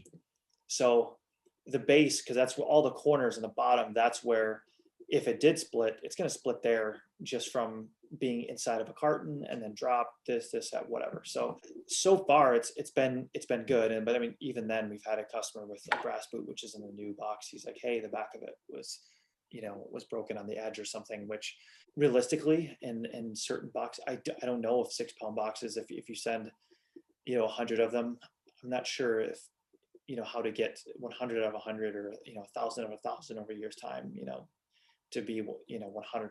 So, you know, there's something else there, maybe peanuts inside with the carton itself, something like that, because yeah, there's nothing worse for someone like open up the box and spend like $700 on a shell shoe, and then the box is like broken in the back. Like, oh, sweet. Yeah, hopefully that will fix the most of it. I mean, it's been much better so far, but you know, there's still maybe something we can do with a carton, maybe make it a little bigger, put some packaging, you know, like stuffing around the shoebox in the carton. Yeah. Because right now the shoe kind of fits the carton really close, and we usually put in like 1 divider or nothing, and it fits in like spot on. But then there's no give, I guess, when people throw the package. Right. And I do like that you called it a divider, but yeah, you have the little piece of like folded cardboard in there to keep so that the boot box sits well within the shipping box, and so that it doesn't rattle around. I really like that you guys do that, and I think that that's probably a very successful way of shipping the boots. I would anticipate. But yeah, like the other day I came home, I ordered some new speakers from Amazon, and they were sitting in like a puddle on my front doorstep, and it's like, these are electronics, you know what I mean? And it was a heavy box, like it was like probably 25-30 pounds, because these are speakers, but it was just sitting in a pool. Like, that's just how the UPS guy left it there. And I'm like, well, thank God, you know, it wasn't there for long. Water and electronics don't really mix too well. Yeah. So yeah, I can definitely relate to the woes of shipping logistics. I could only imagine how difficult that is. Just trying to get those boxes there in good condition, you know, trying to figure out the best way to do it. But so far, I mean, that seems to be a helpful change, and hopefully it takes care of most of that issue, you know. But I think sometimes, I mean, if a box is dropped or something, I'm not sure what else you can do, you know. Yeah. It's not like they're demolished, you know. It's just, yeah, it's a tough one to figure out. Yeah, well, and the boots, you know, they're in the boot bags.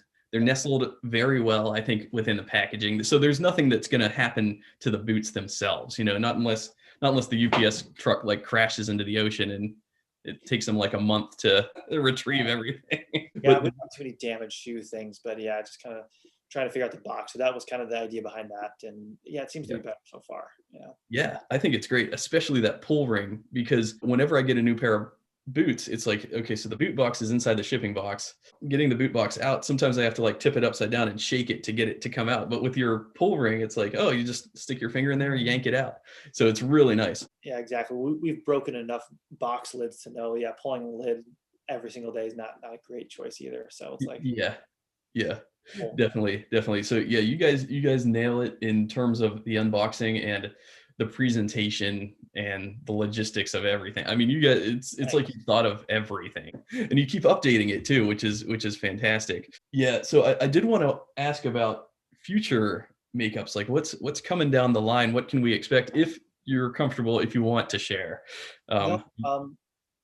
So it is February.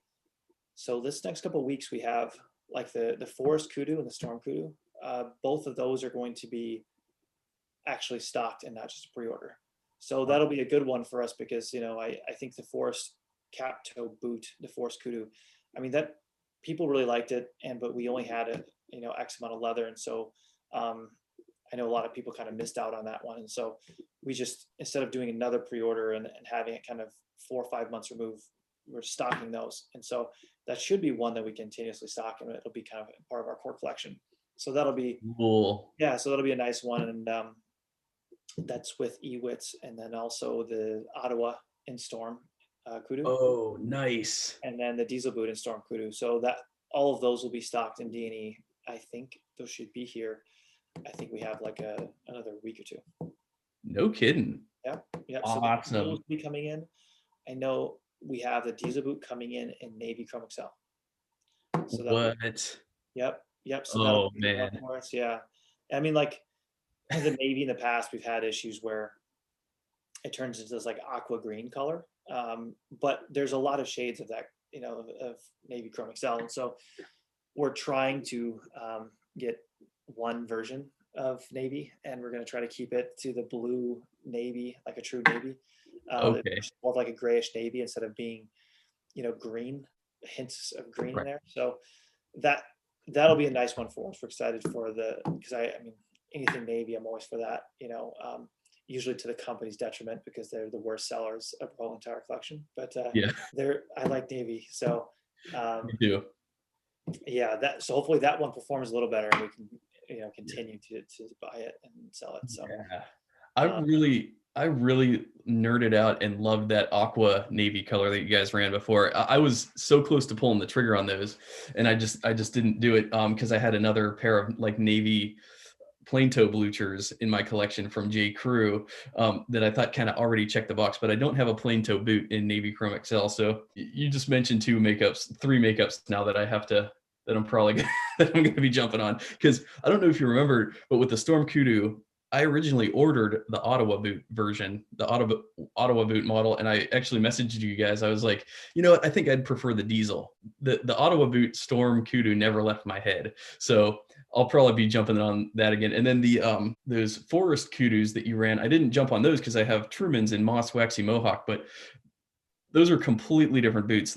So they're cap toe and they're mossy looking, similar to the Kudu, but it's just a completely different leather and a completely different last altogether. So I think for the more nuanced collector, if one had the Moss Waxy Mohawk in his collection already, he could justify getting the cap toe from Grantstone and Forest Kudu as well. So yeah, I mean the dark green people, it's a little bit easier to wear. Like green sometimes sounds offensive on shoes. Yeah. But like most of the greens, like I don't exactly know that mossy one. I'm sure it's like that dark green. So it goes really well with a lot of things, whether you're wearing like tan, denim, whatever. So that dark green looks good. It does. And I treat green like I treat brown. Green is really such a versatile color. These are Mark Albert's in Forest Green Kudu plain toe on a wedge sole. And yeah, it's such a fun color to wear, and it's more versatile than most guys think. Yeah, exactly. So we have that, and then there's a tan suede diesel boot on a wedge sole. So so we will have 3 suede diesel boots then. That tan suede, that'll be a little more interesting, a little lighter color, lighted up, or the tan natural colored wedge outsole. So that'll be another good one there. Cool, because I've been seriously stalking both of your current suede makeups. Dave knows because I've been sending him screenshots incessantly. Like, should I get these? Should I get your Storm suede, as well as what's the other one that's currently on the site? There's Storm, and then there's Coffee. The coffee. That thing has been haunting my dreams since you released it. The only reason why I haven't hopped on it yet is because of these Alden Roy boots in reverse tobacco chamois. It's that fuzzy plain toe look, but your coffee suede, obviously it's different from chamois leather. Chamois is very oily. Suede is not oily at all. And it's on that very beautiful wedge sole, which I love. So those coffee suedes, to me, they're like the slipper version of a boot. They just look like the perfect, like easy throw on. That nice, I love that chocolatey brown coffee suede look too. All right, well, I'm glad Dave convinced me to sign up for Stitch Down Premium, because now I have that 10% Grantstone discount. Yeah, exactly. Yeah, that's Stitch Down. Ben does a really good job. It's a great site. Community there and stuff. It's pretty cool. But I've been seeing you in the Discord chats. That's pretty cool. Yeah, it's fun. I mean, it's a pretty good idea of his, and so for sure. For fall time, so anything else that you can think of, we have a new chukka coming out, that should be pretty exciting. Try to do a different pattern. Cool. It looks a little bit different too. It's not quite what a lot of people would think of right away for like a Gujarat chukka. Usually like that 2 eyelet, really long vamp. It's a little bit somewhere in the middle. The vamp's not quite that long. 3 eyelets, more of a chukka than like a blucher, or not right in the middle, but you know, kind of has that kind of look to it versus being like the very tall chukka with the 2 eyelets. So that'll be a cool one for us, and that'll be all crepe sole to start. So yeah, just something different. I mean, and it won't be everyone's preference. You know, a lot of people are kind of looking for that butyl outsole or, you know, like a rubber bottom, but you know, we wanted to do something a little bit different. So it wasn't like same outsole, same upper leathers, different pattern. Try to do something a little bit different. So yeah, that'll be pretty exciting. It just has that soft, you know, forgiving feeling with that crepe sole on it. So plus that crepe sole is a little thicker. I think it's like 15 millimeter thickness. And so yeah, it's got that little thicker outsole to it, a little chunkier. So that's cool. Right now, what we're replacing today, some leathers we're looking at doing tan Essex. We're not doing natural, but some Essex from Horween, you know, looking to do that. And then Color 8 Chrome Excel, do some of those. Amazing. Yeah. So Amazing. that'll be cool. Try to get into those few leather, and working on some kangaroo from Italy. There's this tannery there that we've worked with for a long time. That they're really good people. They always have really interesting leather, but a lot of it tends to be on the thinner side, so we don't tend to use it for our collection, like the boots and stuff that we've done with Grantstone. But they have this kangaroo leather that's really, really cool, veg tanned. The last one I can think of right now is an ostrich boot. That's going to be crazy. Like folklore ostrich. It looks really crazy. Really crazy. It's like this tan, like cognac color with, you know, the real dark quills. And yeah, it looks pretty cool. Amazing. Now I'll pre-order. Yeah. That is awesome, man. First off, I'm so happy to hear that you guys are not slowing down with the exciting makeups that you're coming out with, because those all sound like home runs.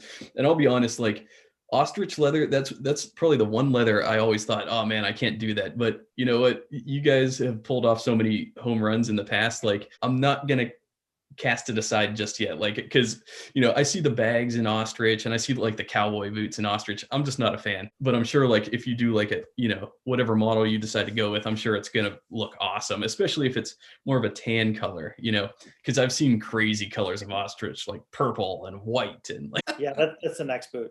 No, yeah, purple ostrich. It's definitely a little bit out there. It looks a little crazy, but because I don't really know. I mean, I didn't look too much into it as far as like other business casual type brands using ostrich in the past. I mean, first of all, it's kind of a pain. It's an exotic material. It's expensive, you know, and of course it looks very, very different, the folk will. So it looks very Western. You'd anticipate it to be kind of more like a cowboy boot, but yeah, so it's definitely not going to be for everyone, but it looks really, really crazy. On the diesel boot. So we'll be, I think we're gonna have that pre-order probably in like March. So I got a question that'd be interesting to hear you answer. You know, so aside from this upcoming, you know, ostrich tassel loafer, Wyatt, what are some of your favorite makeups? Like, even if it's something maybe you don't wear a lot, like just as like a designer, a creator, like stuff that you've been like, dude, that was cool, or that was like super fun. And then maybe what are some of the ones that like either you hated or maybe you didn't hate, but you were like, that was kind of a dud. I thought I would like it. Yeah. I don't like it much. Yeah. What are some of those? On our side of things, you know, we're just starting to get into more like unique, crazy ones, whatever. But like anything in general, it's not even Grantstone. The one that like stood out, which is probably not good because it's not something we made, but Meerman, it wasn't Meerman, it was Carmina. Carmina made a lizard tassel loafer, and so of course I had to get it, and it was so awesome. I couldn't get it new, and so I found a pair that someone had bought, didn't fit. I bought on eBay, and I tried it, and it was half a size too small, and so I tried it for a little bit, and but that shoe, like in lizard, to me, you know, something very, very different. Carmina is like their last, especially for like the loafers, you know, I mean, it has a great shape to it. So like that with a material like that, like the lizard, and it was a right color and it didn't look plasticky. It was actually like a really nice leather. So that one to me really, really stands out, the way that they did that shoe. For something that we've done recently, or in general, is really basic one. It was just the Edward boot and the natural shell cordovan. So that's what I'm wearing today. And you know, it's one of the few boots that I'll wear that I actually would wear day to day of ours, you know, because yeah, you're not gonna really see too many things like it, you know. And even for someone who has no clue like what leathers are or anything else, it's just, yeah, you kind of look at it and you're like, that's pretty interesting. You know, it has this like different color range, kind of like that honey natural color. So that to me, and I know it's kind of a boring one as far as like pattern and everything else, but that one's pretty interesting. I like that one a lot. Overall as like a boot, you know, but yeah. And not to interrupt, but I'm actually wearing my Edwards in honey. There, let me sit you down here. Honey glazed shell Edwards. Exactly. That's what I got on today. Yeah. So it is, and it's just like, yeah, your apparel is completely different than the next person's because of the way you wear them and stuff. So it's, to me, that one's, yeah, I really like that. That's just such it's truly a grail boot. I was going to ask you guys one question. So if you guys both had to choose one shoe that you had to wear every single day of the week, and it wasn't Grantstone, which one would it be? Oh man. And it wasn't Grantstone. Well, that's not fair. Dave, you want to go first? I don't know. Oh, dude, totally. I mean, so for me, it's not that hard. It's a Viberg 2030. It's not the greatest fit right now because it's an E width, and I thought it was a D. Apparently, I'm a C. I don't know, but they're coming out with it in the D width, and I'm planning on picking up a pair of those. I don't know that I've found like a perfect service boot as far as like it has everything. I like the fit in yours better, the diesel, but the look isn't quite as much my cup of tea. Like I don't hate it, but it's not quite like the look I love. Right. Viberg's like got that hardiness, like it's like ridiculously heavy and thick and all that stuff, which means it's not quite as comfortable. Like I like the stability of it because it's so big and heavy. So that's nice, but it's not quite as comfortable, and the sizing's not as great. The proportions for my particular foot and ankle, they're a little off, you know, for what I would need if I were to go bespoke. But it's just like got that hardiness but stylish look. Yeah. And it just looks so freaking good. Like it's the only two pair of boots that I do this with are the Viberg 2030 and now these brass boots. Actually, I actually didn't expect that, but they're the two boots that, like, if they're not on my feet and they're just sitting by the door and I'm on my couch, which is by the door, I'll catch myself like looking at them like, dude, those things just look so nice. Like, I just love the look of those things. I didn't expect it with the brass boots, not because I thought I would hate them, but I like mock toes, but I don't like love mock toes. And especially since the brass boot is like it's a little bit of a unorthodox take on a mock toe. I was like, oh, it's like cool and all, but like, I don't know. But I think part of it's the Battle Lassie leather. I don't even know if I'd feel the same way if I had gotten it in the Chrome XL. Not that I hate Chrome XL, but those are the two boots that I can just look at by the door and be like, dude, those are nice. So for me, it'd probably be the 2030. It doesn't check all the boxes, but there's just like I think the 2030 has this like X factor, if you want to call it that. This almost like an unexplainable thing. It's just like, dude, like I agree with anybody out there that's like the fit isn't great, or it's too heavy, or the break-in is a bear, or like the quality control is not always there, or whatever. I totally agree with all that, but it's just so sexy. It's like, yeah. I would just wear that thing every day for the rest of my life and not look back, you know? So yeah, exactly. I agree. It's the 2030 is damn sexy. The silhouette and everything, it's really a unique last. And I agree that my 2030 Vibergs in brown Chrome XL are a close second to these that I would choose, that I had to wear all the time. These are my Truman boots in Tuscanello horse rump on the 79 last in size 9. Now, typically on the 79 last, I wear a size 8.5, but these have an unstructured toe, so it kind of decreases the volume in the toe box. And these are just a great everything service boot. Like, it can do everything. Like, I can dress it up. I could throw it on with slacks and a blazer and a pocket square and a dress shirt, or I could wear it casually with, denim or corduroys or chinos. And it's just that it's that Tuscanello is a very nice brown color. It's a lighter brown, almost like the Dune Chrome XL or the natural Chrome XL. It's very similar to natural Chrome XL. And actually, I lied earlier. I said that my Dune Chrome XL Grantstones were upstairs. They're not, but you can see next to each other. These are kind of the same tonality of brown. Nice leather. Yeah, it's Tuscanello horse rump is very nice. So this, to answer your question, Wyatt, these would be my go-to if I could only pick one that's not Grantstone to wear Monday to Friday. I think that these were actually B grades from Truman, and I don't know why either. These would probably be my pick if I couldn't pick a pair of Grantstones, and I don't wear these as much anymore because it's almost, I gave them a lot of love when they were new, but they're almost too easy to wear, if that makes sense. And that's why I kind of stopped wearing them, because they're so versatile and they're so effortless to wear with things. And to me, like I'm finding it more fun recently trying to wear my new boots with stuff, like especially the brass boot. Like these are, a few years ago, not something I would have reached for or even opted for, but now I'm like, I've grown as a collector and I really love that just kind of wild look it has, that mock toe work boot look with a cream wedge sole. I think they're so much fun to wear. They're like the least boring pair of boots you could wear. But that's a good question. How about you? I'm curious, what would you? I guess it would be non-Grantstone. I mean, it'd be wrong to say something that wasn't Alden.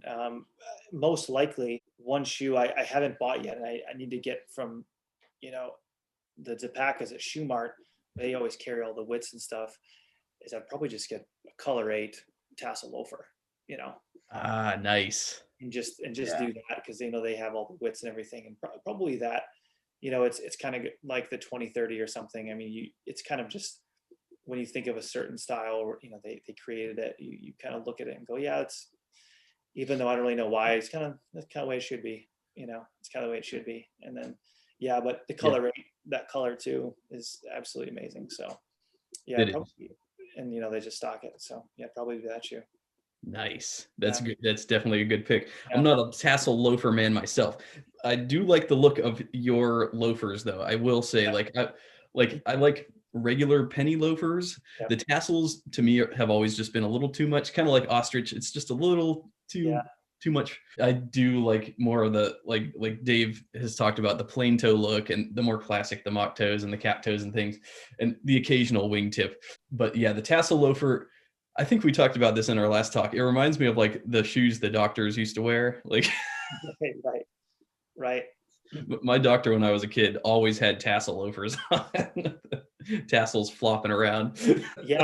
I spent so much time like out east and stuff, and it was just, there's something, that was kind of the shoe, like Connecticut, that was, especially, and if you were to have one, I mean, that's the one to get. You get that in shell cordovan or something. It's just super sharp. But it is. It's definitely a little bit.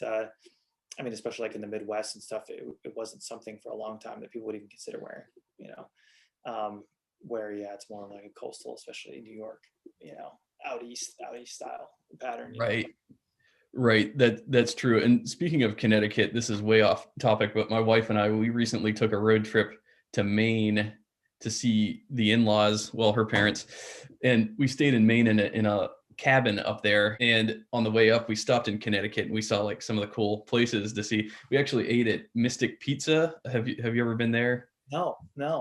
Okay. It's where that Julia Roberts movie Mystic Pizza was filmed, and we stopped there, and it's kind of like it's the tourist go-to stop, and it was really good pizza, I have to say. It was surprisingly very good. So I get why it's famous, but so I've kind of been up in that neck of the woods a little bit recently. So that nice area.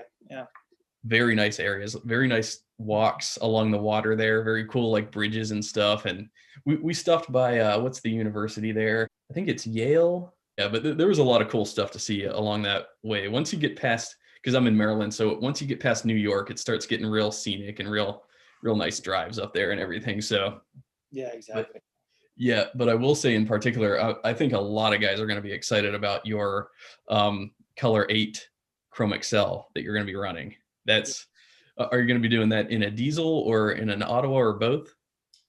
You know, I think we'll lean towards the diesel and brass boot.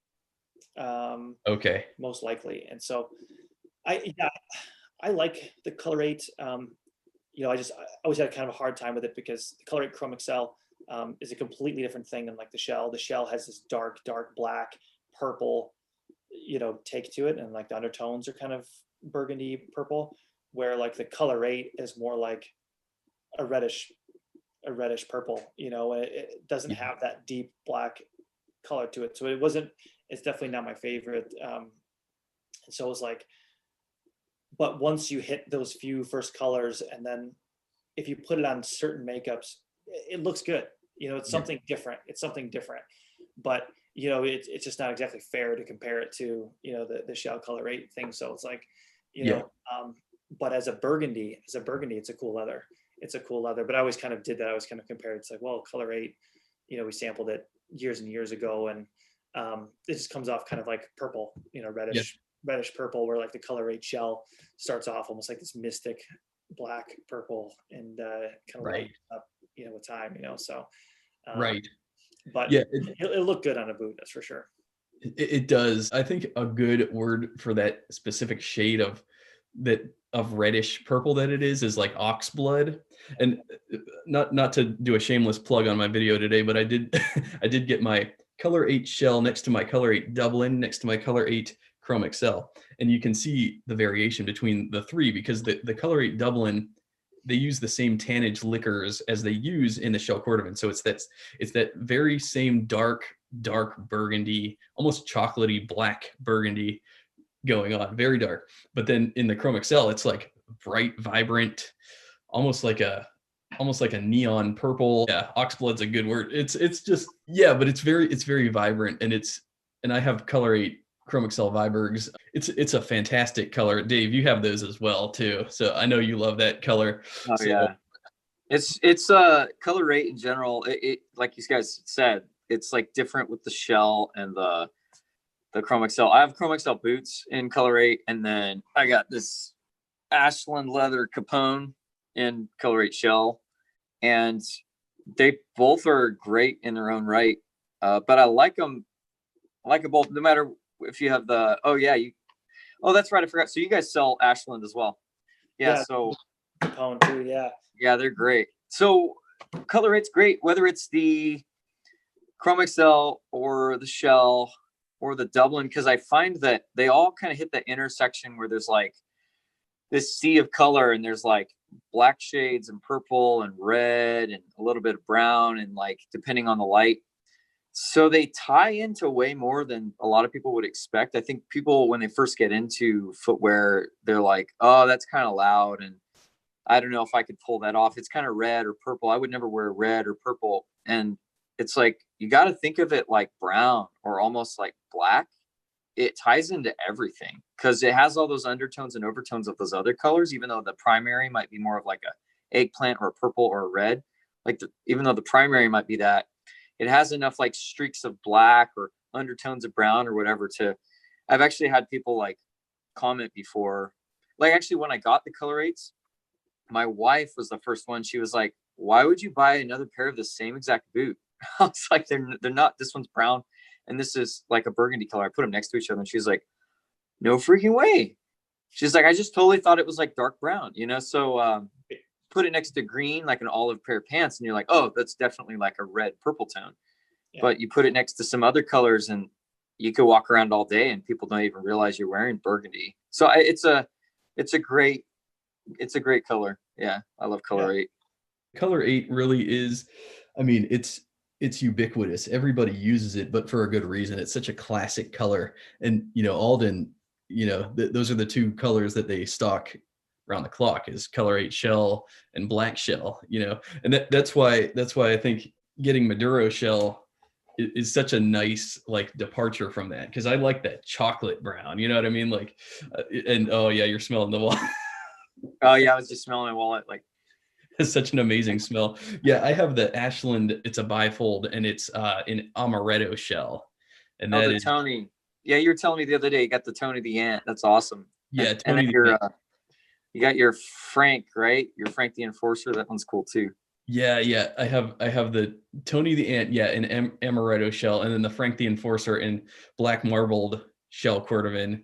And then I have another one that I got on sale, Frank the Enforcer in color 4.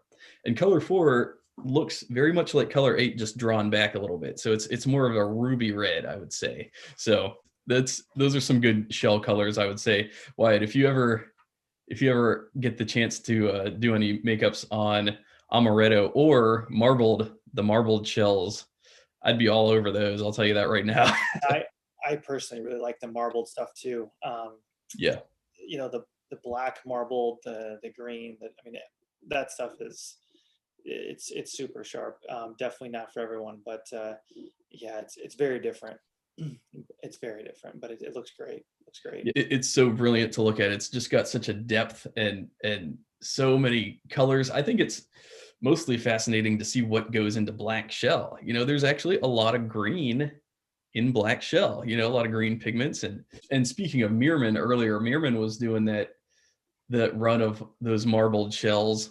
And I was like super into those, but yeah, if you guys ever run marbled shell of any kind. Yeah, I know. I see what Phil at Ashland Leather. I mean, the shells, the colors they get, it's unbelievable. They get a little bit of everything. Yeah, they do. It's amazing. Yeah, he's really opened my eyes, and Dave actually interviewed him recently. I can't wait to see that. Yeah, Phil, he's such a wealth of knowledge. He really is like a sensei when it comes to leather.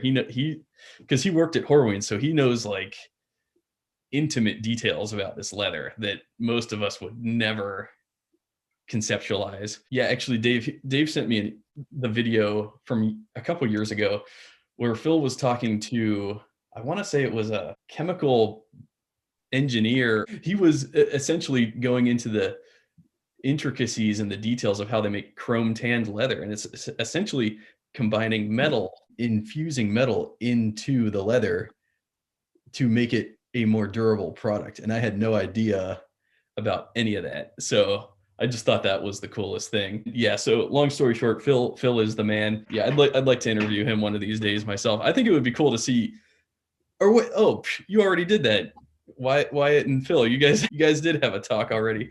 I think I got to go down to his shop and stuff, and yeah, really cool. Really cool. Yeah, that was a great interview. I'd like to see you guys do a follow-up. I think when you two get together, it's like two masterminds coming together, like the boot designer and the leather. I mean, you both have very unique approaches, so and backgrounds. So I think you guys make great content. I wish I'd like to see you go back on his channel one of these days, because that was a great watch. I think I watched that thing like 3 times at least so far. So. Yeah, he's really good at doing the videos and everything too. I know he does quite a few of them. Yeah, really good job at it. Yeah, for sure. But yeah, if you guys are ever going to do marbled shell of any color, you got an order for me, that's for sure. Yeah, the black marbled, the green marbled, the navy marbled, color 8 marbled. I mean, the list goes on. I mean, if you guys did a diesel in those, or probably an Edward, because it's, shell is more dressy, I'd be all over that in a heartbeat. Right. So I've graduated to boot hoarder status. I'm no longer a collector. I've reached the hoarder status now. Yeah, 50 plus pair. I think so. Yeah. Having a big rotation, it's something I think about a lot, because Dave has a different approach than I do. Dave is more on the minimalist side, and I'm envious of a lot of the minimalists, because if you have a good rotation of like 10 pairs, your life is easy, man. Like, and especially if they're the perfect pairs, then your life is easy. And I admire that a lot, and I'll never stop admiring that. Like, having just a really good, well-rounded, solid collection. It's just my personality type. I can't do that. Like, I can't stop at 10. Like, I need more, not because out of materialism, but out of fascination. Like, I'm so captivated by these different leathers, like, and it goes deep. Like, I talk about, the epigenetic memory, your genetic memory. I think my desire to learn more about these different leathers is in my genetics and in my personality. And so that's why I just like, I want to get my hands on it and just keep admiring it and loving it and using it. So that's kind of my personal approach. Like, it's not that I want to have more boots than everybody else. Like, because trust me, I'm very envious of guys that can keep like a modest size collection. But me personally, like my intrigue, it just keeps leading me to more things, and marbled shells like that next frontier. You know what I mean? It really is. Yeah, it would be sharp. Yeah, the black marble. And so what you're saying is you're probably not going to go vegan anytime soon. Never. Yeah.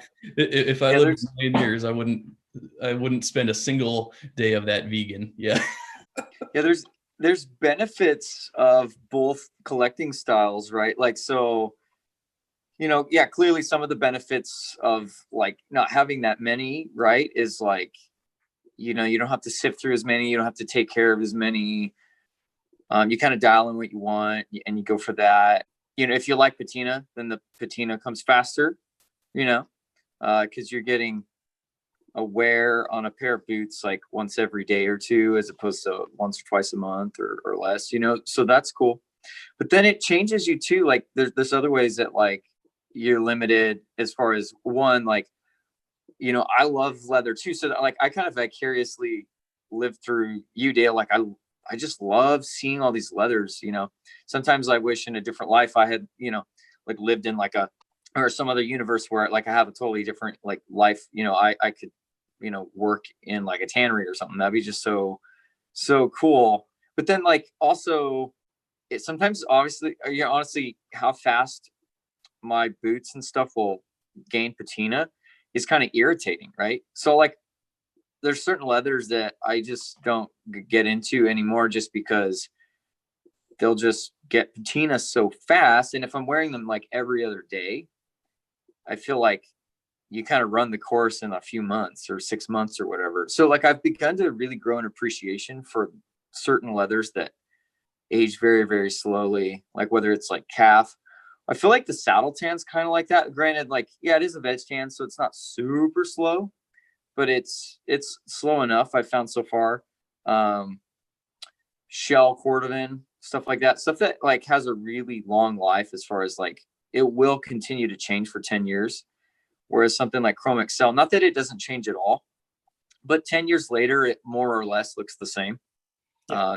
You kind of do most of the patina process on Chrome Excel within the first like 6 months if you're wearing them every couple days.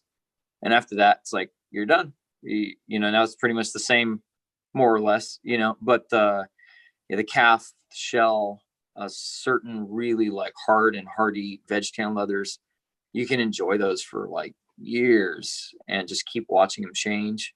Probably even some suedes and rough outs too, because the way those patinate is just way different. They're not gonna have, you know, the pull up or anything like that. It's more like, it's almost more like getting them dirty, really, is what's happening with that stuff. That's the patina. But anyways, yeah, no, so different ways of collecting are great, and it's great that we have friends that do it different ways so that we can like all kind of enjoy everything. Otherwise I'd be in my little box here and not know what it's like on the outside. So the question would be, asking Dale, you know, how does having 50 plus pair, how does it affect your marriage? That is a fantastic. Dale, you can sell 80% of your collection and buy a second home. First off, that is a fantastic question because it's something I deal with every day. That's a question I get on my YouTube channel, and I joke around about it, but honestly, like I'll be honest, like she doesn't always appreciate that I have so many pairs of boots coming in. Part of the reason why you see this display behind me now is because, like I said, in our bedroom, so I have my closet, and it's the bottom of my closet's filled with boots, right? So I have cubbies in my closet for the boots, and then in front of those cubbies are more boots. On top of those cubbies, beneath my suits, is another row of 11 boots. And then I even installed in my closet, I installed a new rack that houses 11 more pairs of boots up there. So, but that's overflowing. So what I had to start doing was I had to start putting my boots in my TV stand beneath our TV. And so my TV stand became the second closet for my boots. So then, and Wyatt, I actually sent you this picture. I have this same setup, except it's horizontal. It's on top of the TV stand now. That's filled with all Grantstone boots. I call it my Grantstone shrine. So just this week, I decided, like, or a couple weeks ago, I ordered more of these cubbies, and I said, I'm going to turn my office into more of a boot display museum, so that, you know, it'll serve a couple purposes. First off, I can fit 24 pairs of boots down here that are out of sight of my wife. Secondly, she can have the TV stand back. She's not always entertained. She does love that I'm able to, like, sometimes do like a video clip for you guys, and sort of, you know, show that my passion and my interest in this subject isn't like 100% just me showing off my collection and growing a collection, but it's actually like, you know, I've found a community that I love, and I found a hobby that I love, and I found people that I love to talk to that are just the best conversations I've ever had in my life. So the boots aren't free, but everything that comes along with it is wonderful. And, you know, replace that with any hobby. Take boots out of the equation. What if I was into gambling? You know, my dad's a gambler. My dad, you know, he used to go to the racetracks every other weekend, and he's gambling his money away. That's probably more than boots cost. Like, boots, it's a one and done transaction. You buy the boots, you have them for life. So, like, to me, like, you know, no, I don't gamble. My finances, I sort of streamline them to allow for boots to sort of be my hobby. You know, other guys, they're into guns. I have a lot of friends that are veterans, and they, oh my God, if you looked at their gun collection, it's Right. the same thing. Like, they're inside their closet. It's like they're John Wick. Like, 20 of these pistols, you know, for their left hand, and 20 of these pistols for their right hand. And, you know, every kind of assault rifle you can imagine, and every kind of shotgun.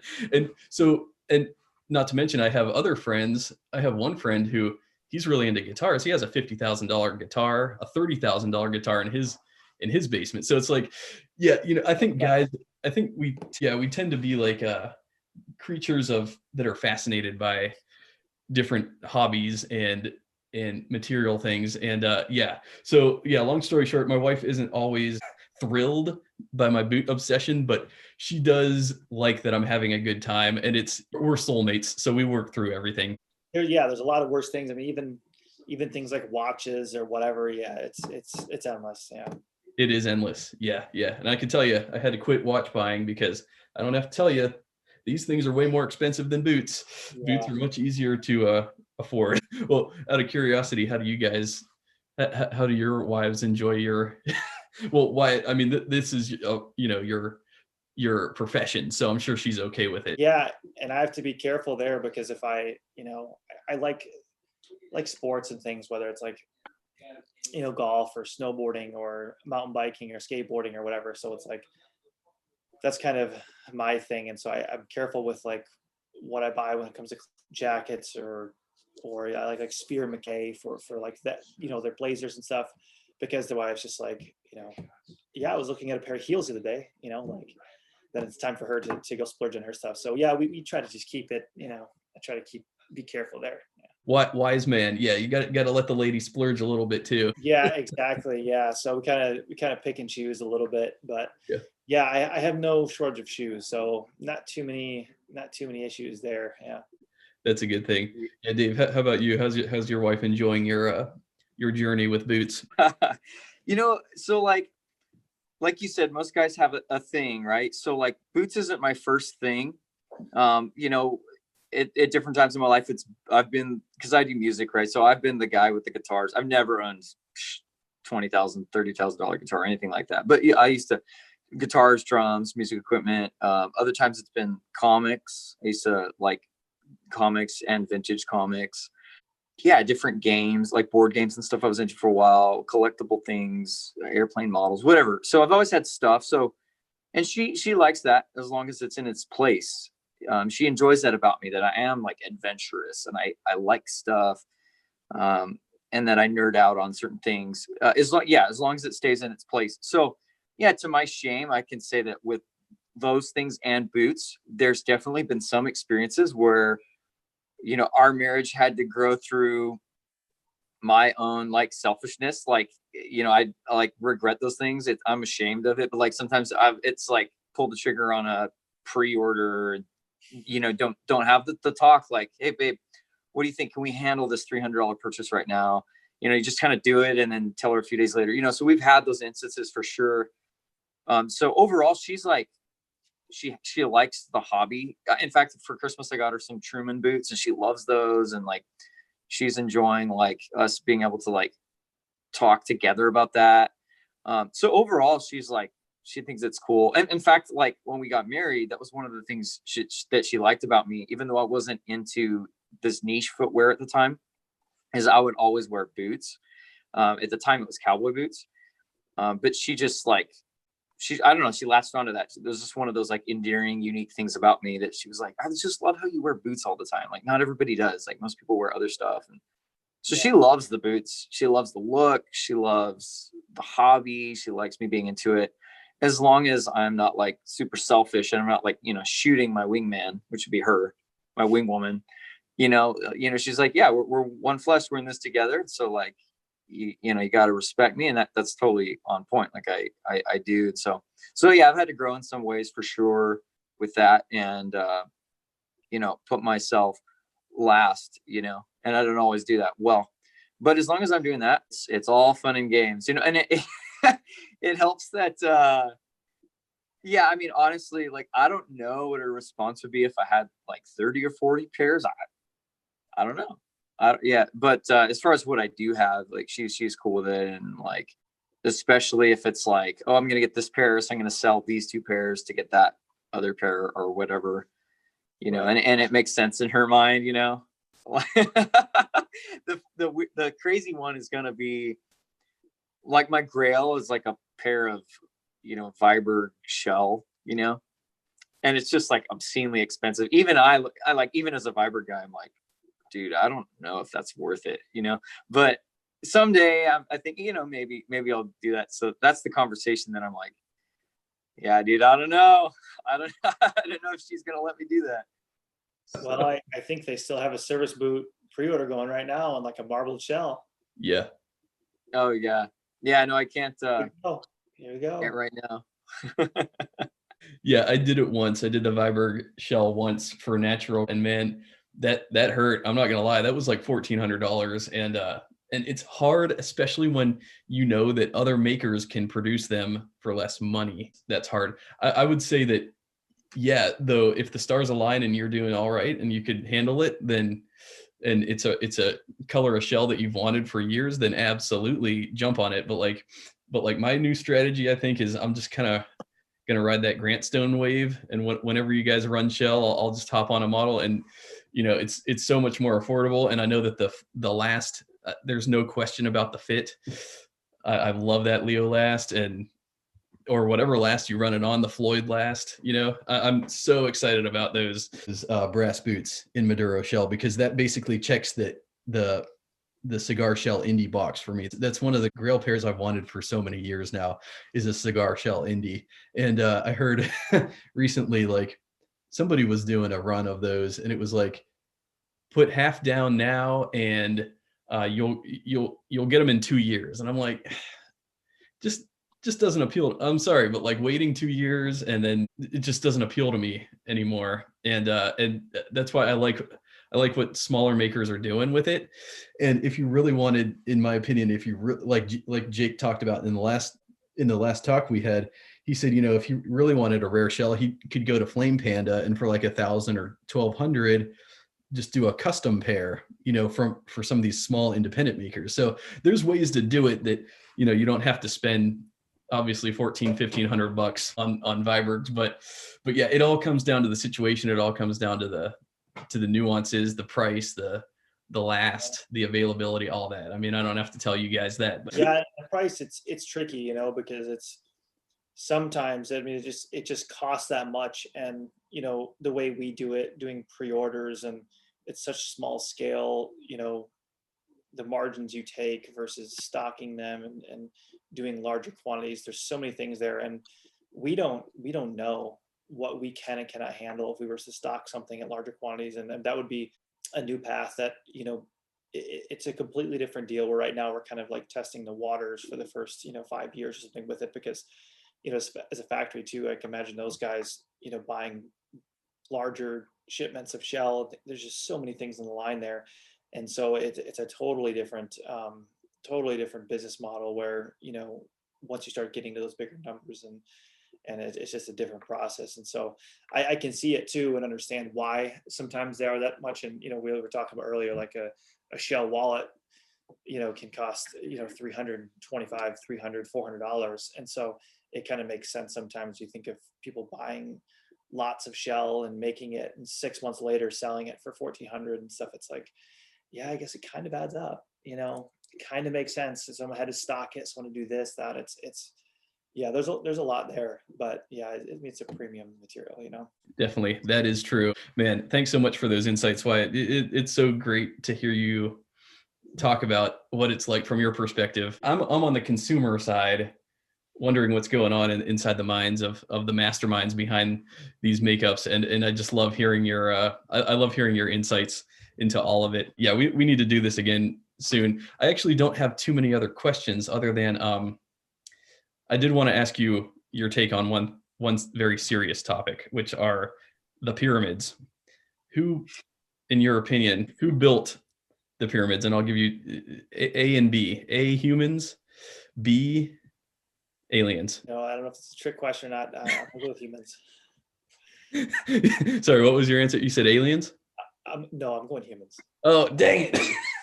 Yeah, I'm 0 for 3. I'm 0 for 3. I asked Dave the last time. Dave was like, oh, it was slaves. And I asked Jake, and he's like, oh yeah, it was humans. And I'm still the odd man out. And I don't have the whole backstory there, but yeah, it is pretty amazing. It is pretty amazing. I'll give you that. Yeah. Yes, it is. Amazing. It is. I didn't have anything else.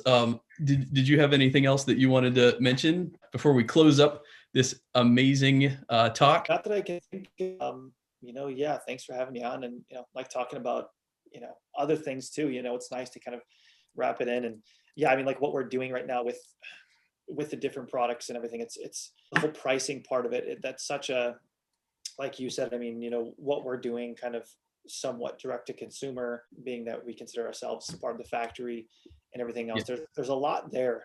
There's a lot there. And right. In the community right now, with the brands that someone put us in one category versus maybe more of the heritage brands and everything. And yeah, everyone kind of offers something a little bit different, but yeah, definitely those guys who've been around for a long time. Yeah, they have to kind of endure certain things that, yeah, maybe we don't know about yet. And we haven't done yet. And especially you start stocking a lot of things. And yeah, so there's a lot of ways that those things can change as we kind of grow and everything. So that's kind of our goal, is to kind of keep it, as simple as possible. And, try to have kind of the core and add those wits and the things that we think are important, and then kind of still do the fun stuff too.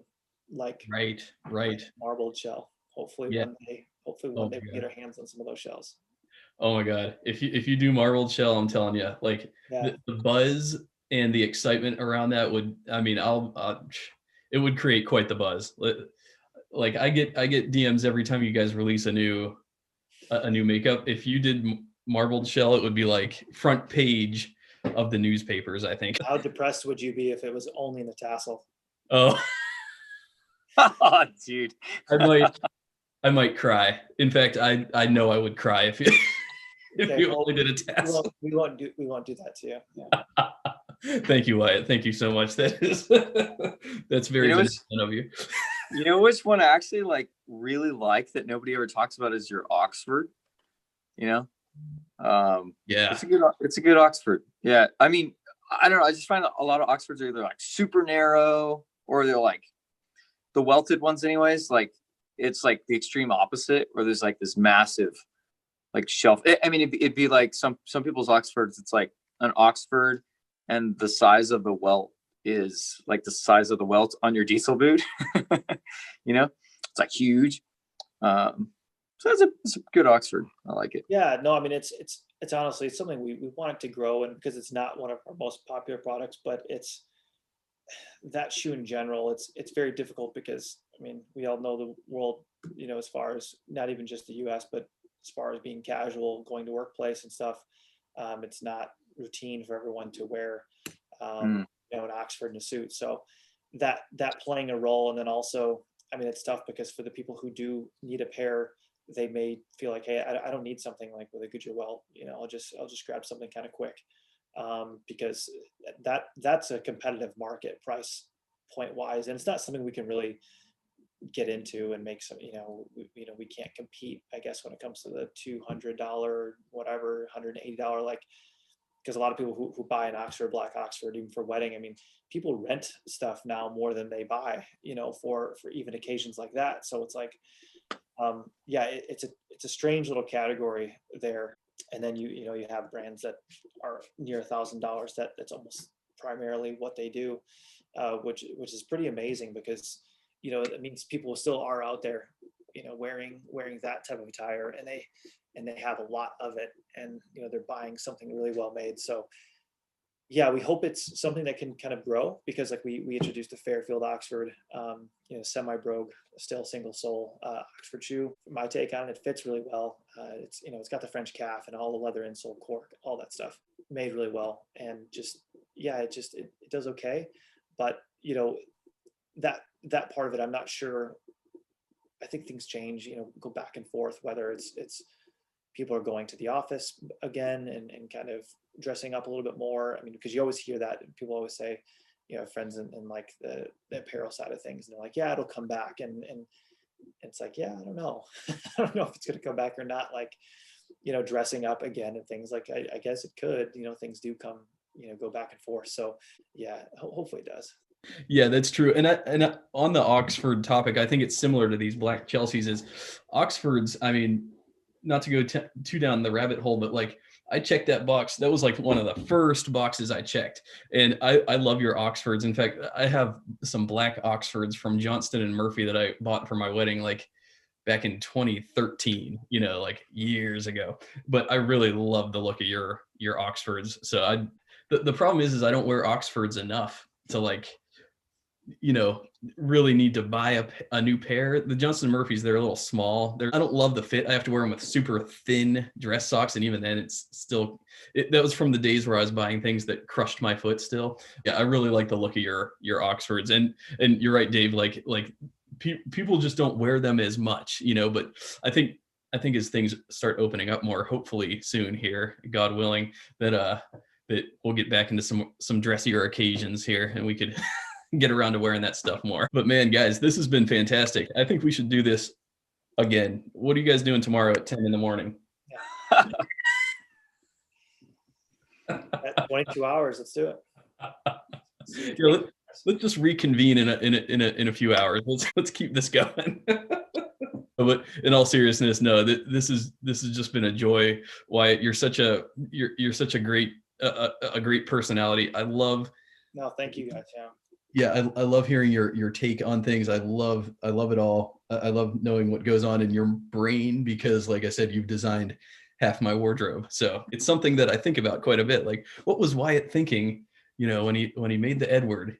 And I make so many videos on your boots that it's such an honor to have you on my channel. And Dave, is always, you know, you're always a blast, a very welcome addition to everything that I make. So, like, I love having conversations like this. It's the absolute best. So thank you both so much. Seriously, from the bottom of my heart, it's always such an honor to get to talk to both of you guys. So likewise. Thank you both. Absolutely. Yeah, Dale, I'm like your sidekick, man. Yeah. Like, if you had a motorcycle with a sidecar, I'd be in it. No, I'm kidding. But yeah, would miss it. Yeah. Yeah, definitely. It's always epic. So, all right, guys. Well, we'll have to do this again. And again, thanks a lot so much. And yeah, that's all for now. So I guess we'll close up, and we'll, like I said, we'll be in touch. We'll make it happen again. Sounds good. All right. Absolutely. Thanks a lot, guys. And I will talk at you later. All right. Take care. You too. Thanks, Wyatt.